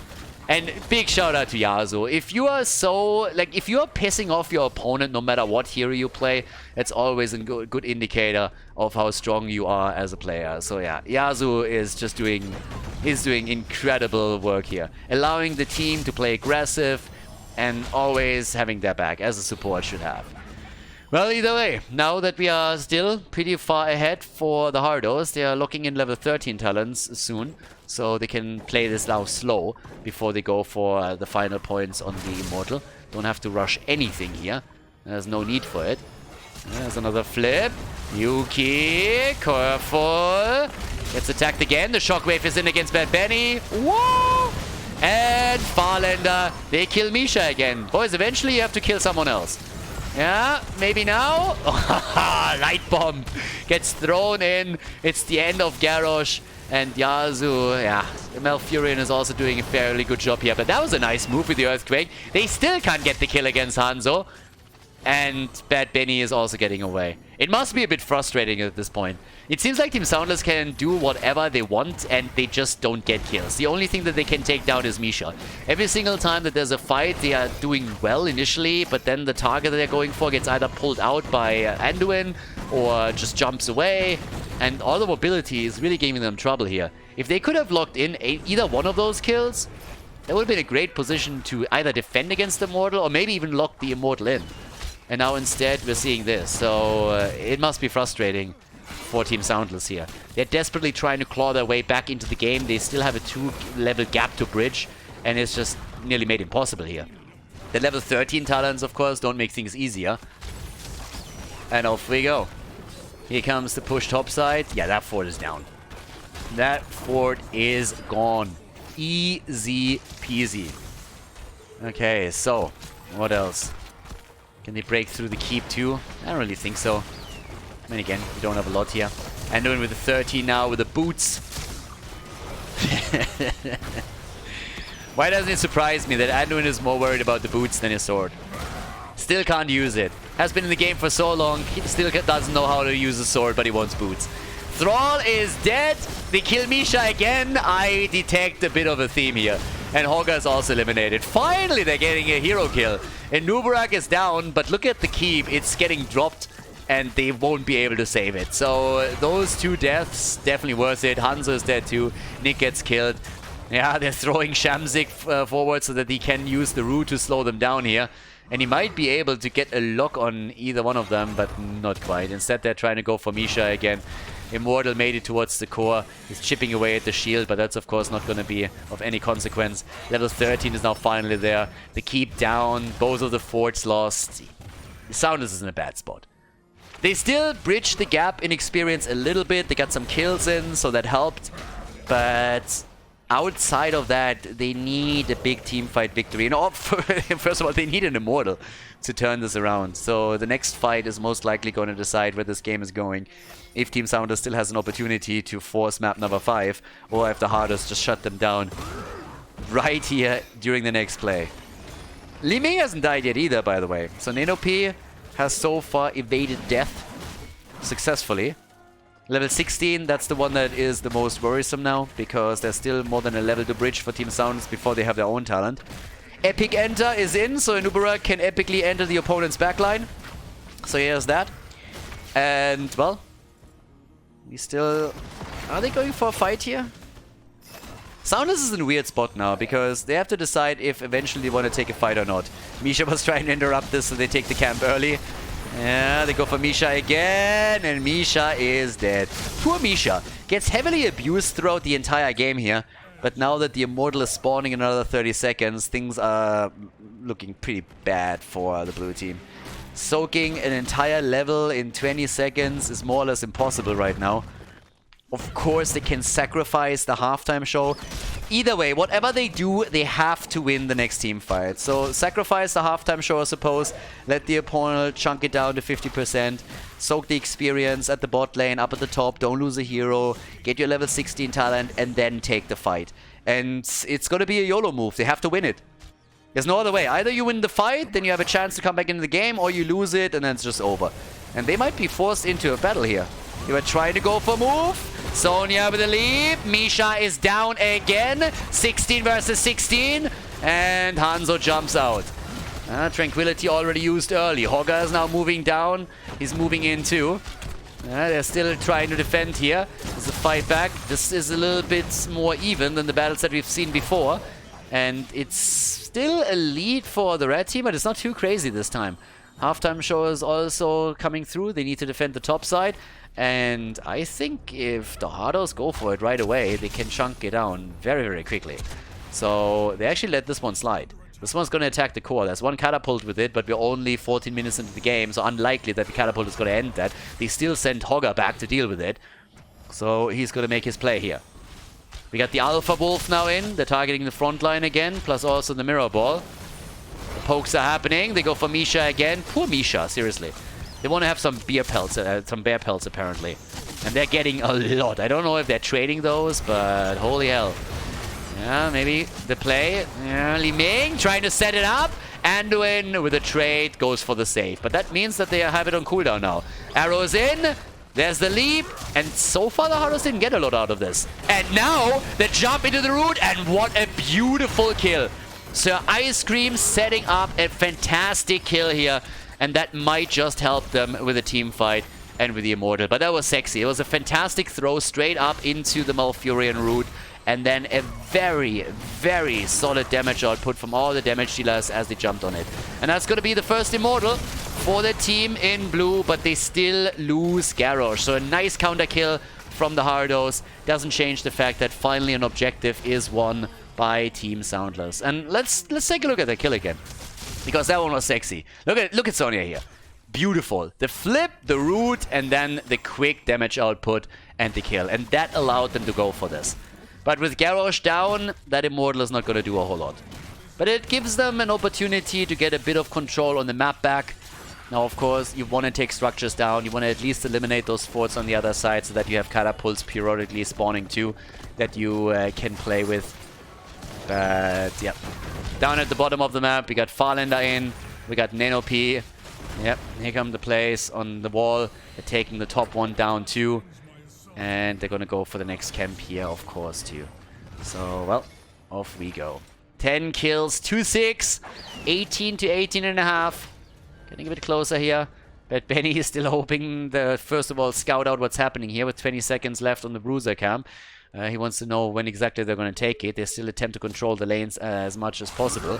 And since they still hold all of their forts, that's very much an easy task for them. Very nice, dominable. Dodging out on the stun. There's the flip. There's the root. And Anduin, again, saving the target. At the same time now, though, that means that he's on cooldown. But there's the play, and the Ice Cream. Stun, stun, stun, stun, stun. Locked down harder than California. As Garrosh gets dropped again. Easy kill. And that was just a beautiful CC chain of the Hardos. They come in again with another play. They're trying to fight back, of course. They need a counter kill. And they get it. They get it against Bad Benny. They get the counter kill against Bad Benny. And he's not the only one that's in trouble. Here comes the kill against Hazu. Guys, they are getting a double kill. But they lose Li Ming. A little bit too greedy here. But still, 2 kills for 2. And the fight isn't over yet. They're still making a play for Hanzo. But the root missed, and therefore Hanzo gets out. Bottom of the map, on the other hand, bit of damage against the structure. And that means that the fountain is taken out. So that's a nice step into the right direction. We still have top side, another fountain right here. And of course, now they're making a play for the camp again. Alright, so far so good. Damage output. What else are we going to get? 81,000 for Hanzo. 81,000 right here. Yeah, near level 20 talents. And that's the problem, of course. Level 20 talents at this point. Ouch. Storm talents in that fight. That's exactly what they need. They're trying to chunk this one down as quickly as they can. We got the Ignore Pain. We have the Bullseye in. We've already got the Glyph of Faith. And Uberak with the Rewind, as you would expect. And the kill command should be taken fairly soon too. Now they go for the halftime show. And SoundLess, they need experience. They need that half level. But there's not a lot of minions that they can take now. So they have to go to the top, try and take all of this down. And that means giving up the middle of the map. And I don't know if they have the time for it. I really doubt it. I think they have to take that fight even without a level 20. Here comes Hydra. Earth and Shield would be so great here. Nice leap. Good CC chain. But they keep everybody alive and Yasuo is down. Yasuo is dead. The backbone of the Hardos is eliminated. Another kill. The arrow missed completely. The core gets attacked. Misha is dropped. They need to send someone back to deal with the damage on the core. The catapults have already homed in on it. Are gonna do that in just a moment. But that should be a victory on the Immortal at least. They're gonna take damage on the core just a little bit, but Hydra is back and he is dealing with them. Nicely done. That was such an important double kill that they got, and Anduin in particular, dropping him was key, and now they can lock an Immortal in fairly easily. Yes, Team SoundLess, they are looking for Game 5. They want Game 5. Misha is sent into battle once again, and honestly at that point Hazu, we need to have a word. I mean, he is sacrificing Misha every single fight. Bear lives matter, my friend, alright? They do. So please, like, take a little bit more care of her. Oh my god, no. Yuki, not like this. No, leaps out. Ah, there it is. The shockwave and the kill. Yuki is down, too greedy. Yeah, check it out. They stopped him, he tried to leap out, and they anticipated the leap, of course. And the shockwave of Hoga put an end to all of it. Now they're going for the fort at the bot side. It's already dropped. There's no shield on the Immortal any longer. And here they make the play. They're starting to come in, try to drop the wall. 90% on their own core as they are hoping to somehow win Game 4, force Game 5. And here we have it. 11 kills to 12. The keep will fall 100%. The keep will fall. And guys, up at the top, there might be more that they're gonna get down. Oh my god, no. Yasuo! Yasuo is dead and Hydra's alive! The arrow didn't do anything! Oh, Misha with the stun! And Li Ming is down, but the Nubarak pays with his life for it. Can they end? We had a 1% in game number 2, and they're not even trying. They're not trying to end. They're looking at it and they're saying, guys, they still have 3 heroes up. They got stuns, they got Sonya, they got a leap. Let's just move back. Let's just call it a day. We got the top fort and we got the bottom keep. That's all that we need right now. We don't have Li Ming. She is our top damage dealer. Let's play this safe. What a setup. What a series. I really expected that Team SoundLess would give the Hardos more of a fight than they did in the first half of the season when they were defeated with a 3-0, simply because they improved since then a lot. I did not really expect that we might even see game number 5 here. And that is a solid comeback from them. Now, they have not won this game yet. This could still end with a victory for the Hardos, but I gotta admit that this is pretty impressive. Oh, the shockwave, the leap, the kill! A nice idea. They got a bit greedy on it. Now Hoga's down for a minute. The arrow! Dodged! Oh, what a clutch dodge. It was a nice idea. Honestly, if they can follow up with another stun with any kind of setup, then that is a big win. But now they lost Hoga. That forces them to take this one early. If they don't take this one early, it gets stolen away.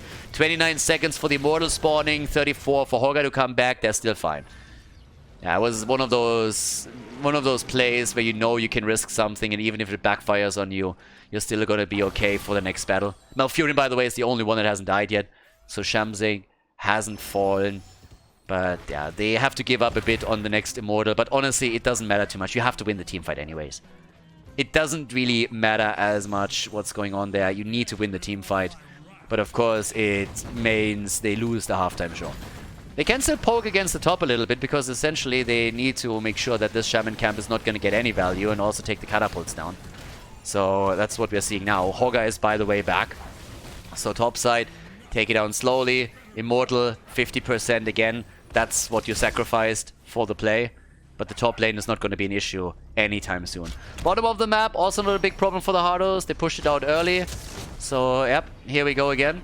As they're starting to come in with 14 kills to 14 kills. We're 23 minutes into the game now.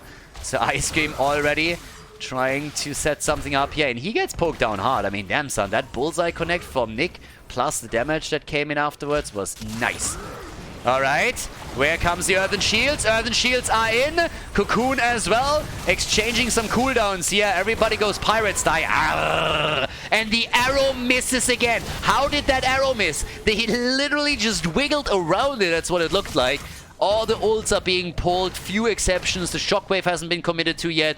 And Anduin didn't go for the Light Bomb yet either. Nobody died, but oh boy. There was a lot of potential in that last fight. Yeah, they're trying to sniff out where exactly they're positioning. So Ice Cream is waiting for an opportunity. They flip the Light Bomb and they're focusing on him and they nearly get a kill, but Yasuo is ready for it. Yasuo is ready, is level 20, so impactful now as another stun comes through. Misha is down, Hogga is pogging it hard. He's pogging mad and Yuki dies. Yuki dies and Yasuo, he's in trouble. He's on the run.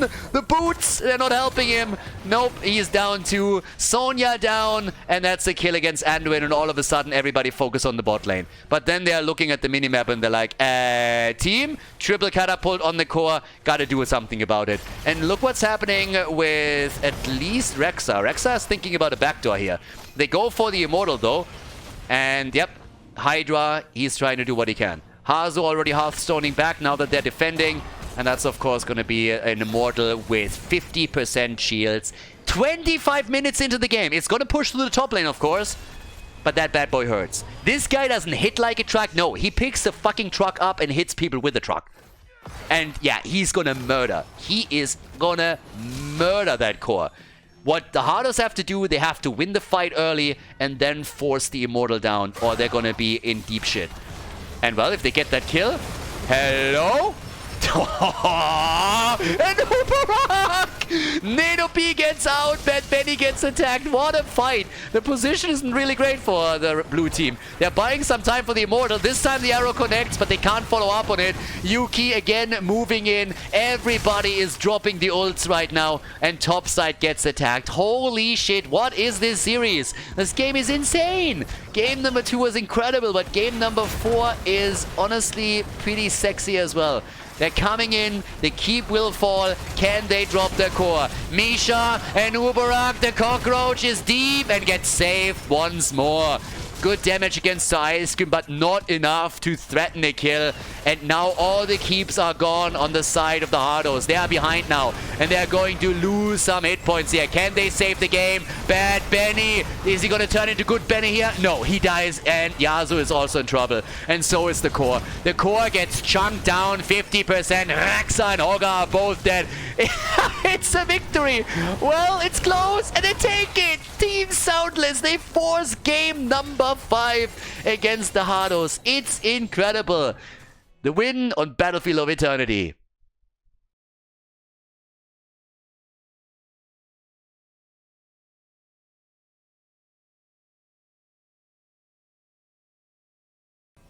Game number 5. I didn't think it would happen, but it actually does. We have the SoundLess going the full distance against the Hardos. So yeah, nicely done. And that was a great comeback. Considering how bad the early game went for them, that was insane. That was honestly incredible. So yeah, pretty big shout out to Team SoundLess. They definitely stepped it up. Hardos not really happy with that situation. Again, for them it's also important. You have to realize that it's not only about how many matches do you win, it's also always a question of what can you actually do in regards to map wins, because map wins are one of the most important categories for the standings. So for SoundLess, this is a victory already. Against the Hardos, 2 maps, are you kidding me? Of course they want to go the full distance right now, but if they would have won only, let's say, 2 maps, they are still going to say, like, guys, this was great. So they're going to try and put in the cherry on top of the cake here. But even 2 maps go a long way against the number 1 in the standings. And I can already tell you that at least 30k, and of course also the donuts, they're looking at this and they're saying like, yeah, this is great for us too. That makes us a lot easier to try and chase the Hardos here, so that's amazing. Okay, so now we got Hogga in. We also have at the same time still our traditional bans with a couple of changes now that we're in Dragonshire. It's still the best map for Rexa, so he gets banned out too. And we have Sonya banned, which leaves Chromie open and she's immediately taken just because of it. Also, again, I already talked about it earlier, but if you're watching this on YouTube, we have a new feature that YouTube just implemented apparently a couple of weeks ago. I didn't really see it until now, but you can now applaud videos. So if you guys want to support the stream a little bit and you like the match that you're seeing and the coverage of it, that's a perfect way. So underneath your player, you should see that icon and you can check it out. So would always be appreciated. Again, support for the stream here goes a long way and keeps the lights on. Yeah, and it seems like Karazim is the one that has chosen to keep the lights on the side of the Hardos, because with the Nubarak, they go for a bit of a dive comp here already. They're more of an aggressive stance. And, I mean, Yasuo and Karazim, considering how annoying he was on already all the other heroes that they played, I can totally see that. For sure. And as a side note, if you're watching this on YouTube, make sure that you hit that upvote button. And if you haven't subscribed to the channel yet, why not? Hit that sub button. A lot of coverage here. It's kind of funny, by the way. I still have people that come in on the YouTube comments and they're saying like, oh, this game is still an esports scene? It's so nice that we are seeing some competitive games. I'm like, where have you been the last 2 years? So it's kind of crazy. A lot of people seem to still assume that after HGC went down, the competitive scene completely stopped existing. I mean, of course, it's not on the same level anymore, nor do I believe it ever will be again. But we had competition now for the last 2.5, 3 years easily, so... a little bit surprised sometimes to see comments like that. Anyways, back to the match at hand. We got Garrosh banned out this time. So Ice Cream definitely has a bit of a reputation at this point, I assume. And Hanzo gets also eliminated. Ah, the Rexa ban on Dragonshire is always kind of nice. It always... This is exactly where heroes should be. That on certain maps, they just excel. That's always cool. If you have a hero that is just generally good, but on certain maps they excel a little bit more, so that depending on which map you play, you have different priorities on heroes. And that's true for a lot of heroes in general, but I think for Rexa, it's a little bit more on point because of the dominance that he has over the top lane on Dragonshire, because of the objective mechanic. Brightwing gets taken, and we got Johanna in this time for the Ice Cream, alright. So, since we now have the last 2 picks coming through for the Hardos, this is it, the last and final comp that they're going to play here today. They play the Vikings and they have Phoenix. Vikings were played on Towers of Doom by the blue team, and now it's the red team that just says, guys, if you do that, we can do that too. And I'm hyped. This is awesome. The Vikings played by Hazu. I haven't seen this in so long. Even in the times of HGC, for a long time he played the Vikings whenever he could. Then all the teams started banning them against him. And even when he stopped playing the Vikings, people were still so afraid of his Viking style that they banned them every single time that their map would be played where he's good on them. Nano P with Sergeant Hammer, so it seems we're going to see a bit of a siege up setup for Team SoundLess now. But I'm hyped for this one. This is going to be great. Last map in the series. Our Heroes of the Storm match here at the Masters Clash goes the full distance. We have Dragonshire coming up, everybody. Let's jump straight in. The final map of the best of 5. Game number 5. Team SoundLess against the Hardos, everybody. Hydra is playing D.Va on the final map of our Heroes of the Storm series. We have on the left side Farlander on Chromie, Nenopi on Sergeant Hammer, Shamzik on Brightwing, and Sir Ice Cream on Johanna. Yeah, and then again, Hazu, he's finally back on the Vikings. We got Yuki on Hogger, Hans, aka Nick, on Phoenix. And at this point, Yasuo and Karazim and Bad Benny on Nubarak.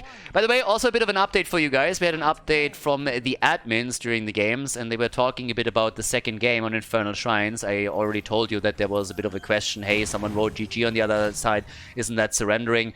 And the admin just clarified once again during the match and say like, hey guys, officially, just so you guys know, we don't have any rules about surrendering. There's no surrender rules, so if your opponent types GG, that doesn't mean anything. If you want to surrender, you can wait at the Nexus and let the opponent end, but you typing anything in chat doesn't change what's happening. So therefore, the game is only considered over when the core gets dropped. But at the same time, Team SoundLess is gonna have a yellow card until next week because of, like, you know, fair play a little bit. So they kind of did that. I already talked about it earlier. There wasn't really a big deal or any drama going on about it anyways, but the admins just wanted to clarify what's going on.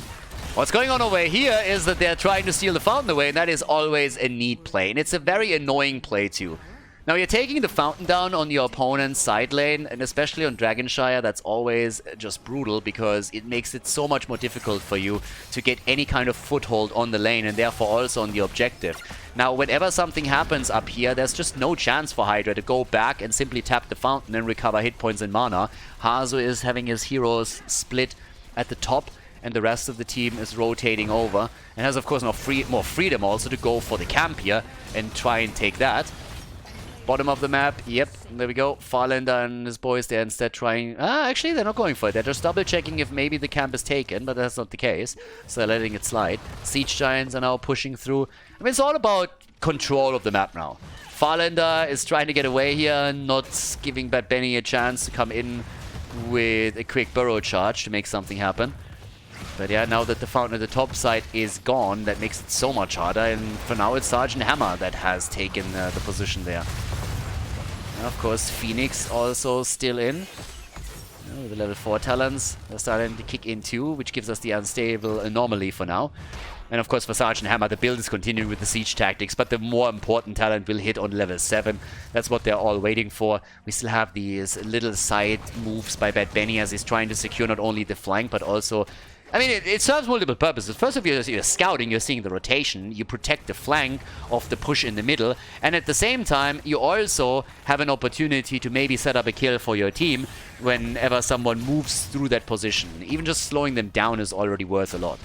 Top side will pretty much for the game be under the control of the Vikings. It's a pretty similar situation to what you can do with Rexa at the top lane, even a little bit more annoying.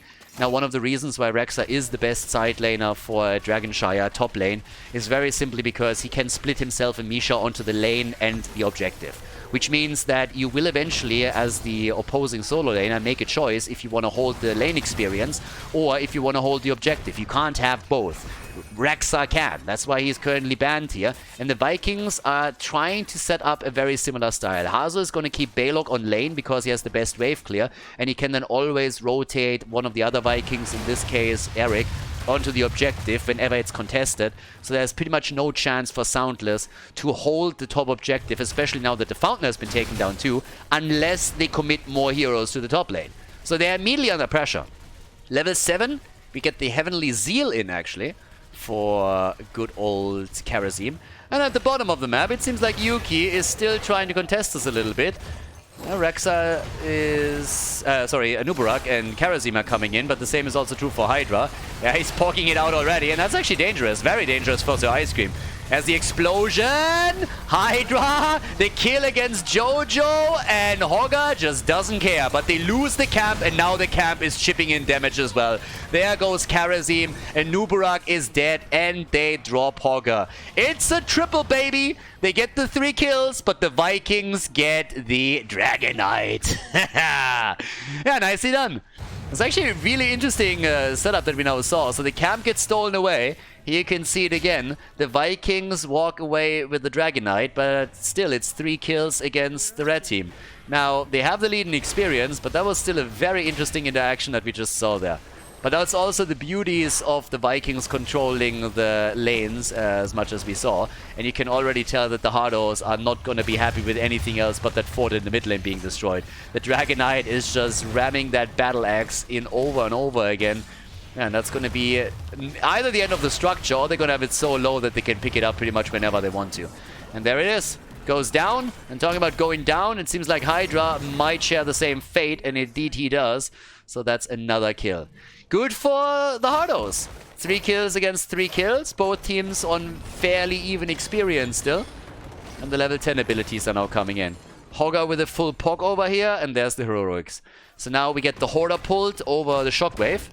In game number 5, the 7-sided strike. Same time now, the Salvo and the Cocoon once again. So, let's go.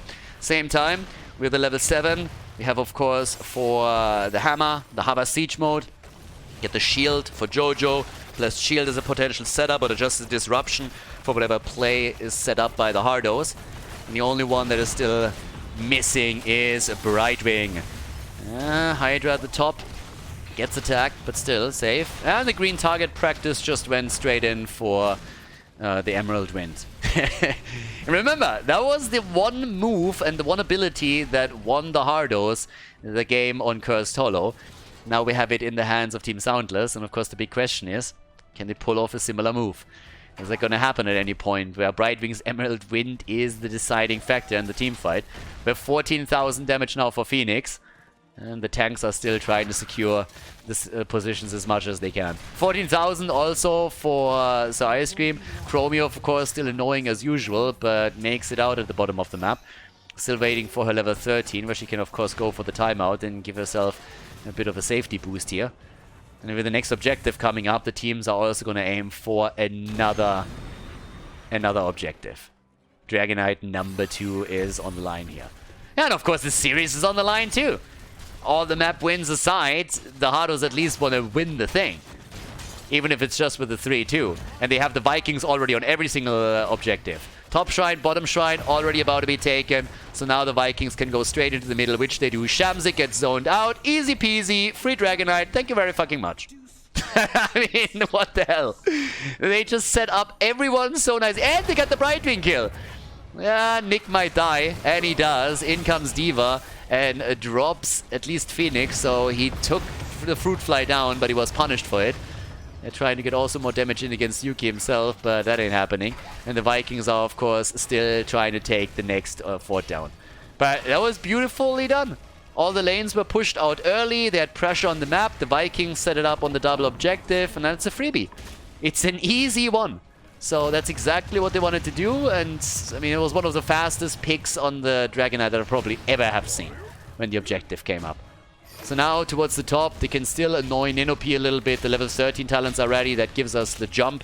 So even more safety for the Vikings. On top of that, we got the Pummel. We got the Andanium Shell now. And here comes the timeout for Chromie. Already had that a bit earlier. But now, of course, the opportunity, at least for the rest of the blue team, to also lock in their level 13 talents to make this an even playing ground again. And that's exactly what happens here. So in this case, the hyper cooling engines are in. We already got the good to go as well. And the blessed hammer. And it might be a fight over the bottom of the map, but Yuki takes it. Anubarak is dead though. Nice, good BFG. So the camp is taken, but Anubarak is down. And they should be able to drop this fairly easily, the camp. 5 kills against 4. It's an interesting game.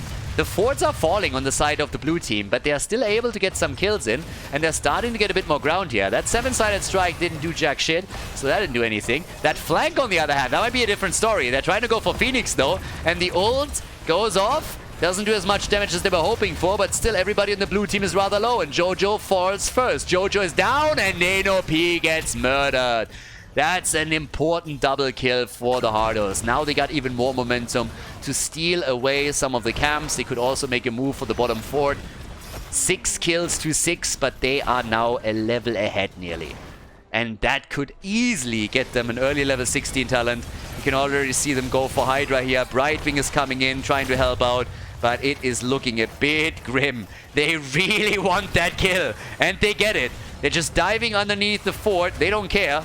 And they're going to drop it with the help of the Siege Giants now. The Cocoon on Brightwing makes things even worse. A good stun would go a long way. And there it is. The Fruit Fly is down. Trashwing gets eliminated. 16 talents on the board. 8 kills. 2-6. The fort is dropped. Epicenter is taken. And oh boy, are they in trouble now. Team SoundLess is once again on the ropes. There's not a single fort that has fallen on the side of the Hardos. I don't know if they even took a fountain or a tower down. Nothing here. Nothing. And at the top, everything is still standing as well. They didn't lose a single structure yet, and they're controlling the entire map. They control everything. They control the entire map right now. By now on the 16, we got also the Cleansing Touch. We got the Quicksilver coming in. Still interesting, he didn't commit to the level 7, but went for the heal here. And Hogger, I mean, he is just pogging away. Camp after camp after camp. The hero is just fantastic on this map. So is Sonya, to be fair. Yeah, they're still chasing Olaf down. But Hazu is at least for now fine. Even if he loses Olaf, it's so much time lost that the Dragonite gets taken again. Now, to be fair, Team SoundLess was very likely to make a move for the Dragonite anyways, because they don't have a level 16 talent. So it would be a Sudoku move to try and force a team fight before you have your 16. The Dragonite is still early on in the game. It's only 11 minutes in. Doesn't mean that that fucker doesn't hurt, but it's not going to kill you right away. So another easy DK for the Hardos. The second one that gets insta-locked. But this time it's a bit more understandable what's going on here. Fight in the middle. BFG is already out. Bad Benny gets out of the team fight. 26,000 damage for the Chrome Star. Phoenix has 28k. Yeah, and here comes our next play for this time a keep. At the bottom of the map, they are attacking with the Dragonite. In the middle, they're setting the rest of the team up to try and break through the wall. At least for the blue team, we now have level 16. And that's kind of neat for Sergeant Hammer, because that means Executioner is on board. And not going for the Giant Killer here. But again, anyways, the 16 is going to have a huge impact on the damage output that you're going to have. A bit of an ass kicking. And that could be a kill. Brightwing is there in time. Saving the target. Slingshot Boy down here is still doing some work on the key, but not enough to drop it. And now we got again, it's 16 versus 16 talents. You gotta force the fight now. For Team SoundLess, this is a bit of a moment of truth situation. They gotta go through with it, attack, force the fight somewhere. And honestly, the Hardos are just gonna sit tight. They're like, well, we're not gonna give you that kill. Why would we? We're just going to soak the lanes. We're going to get the Vikings in a good spot. We're going to get experience wherever we can. Maybe set up a gank even against someone like Hydra, who's currently topside and in trouble. And Hydra... Yeah, okay. Yeah, they're ganking him hard. Brightwing is coming in, and there's the fight. That's a 16 versus 16, but not everybody's here. Hogger is missing, but so are Chromie and Sergeant Hammer, and those are the damage dealers. Brightwing down, and so the Vikings. I didn't lose more than that, so it's just the Fruit Fly that got eliminated. But it still doesn't change the fact that before level 20 you won't be able to get another fight. So now we got the Storm Talents kicking in. And on that we got the Rewind again for Nubarak, which in and of itself is already fantastic. The Epiphany is here too. Yeah, so they get that. Hogger is coming in with the Anger Management, the Singularity Charge. And things are not looking good for Team SoundLess. Again, still fantastic that they forced map number 5, but if they want to win the series, they need a team fight victory, and I just don't see it. Not going up against level 20, not without any forts, not with another Dragonite being activated and the Vikings taking position. I mean, where do you take your battle? If the DK gets locked in immediately, then you are in trouble. And honestly, right now, the Hardos could even just play macro style. Even if the blue team would posture in the mid lane and try to prevent another Dragonite from being taken, they could just play macro, push the side lanes, and force them back eventually. But as it stands, they can pick up that DK whenever they want. They have enough time to send one of the Vikings over. They don't even have to take it with any of the other heroes. They have all the time in the world right now. And giving a bit more time to Team SoundLess, even with them soaking XP and trying to get to 20, is not going to be a problem. Because guess what? They're too far away from level 20 anyways. So here we go. Dragonite is going to make his way down to the bottom of the map, trying to take the keep down. The rest is posturing in the middle. Up at the top, we have Phoenix set up with Balog.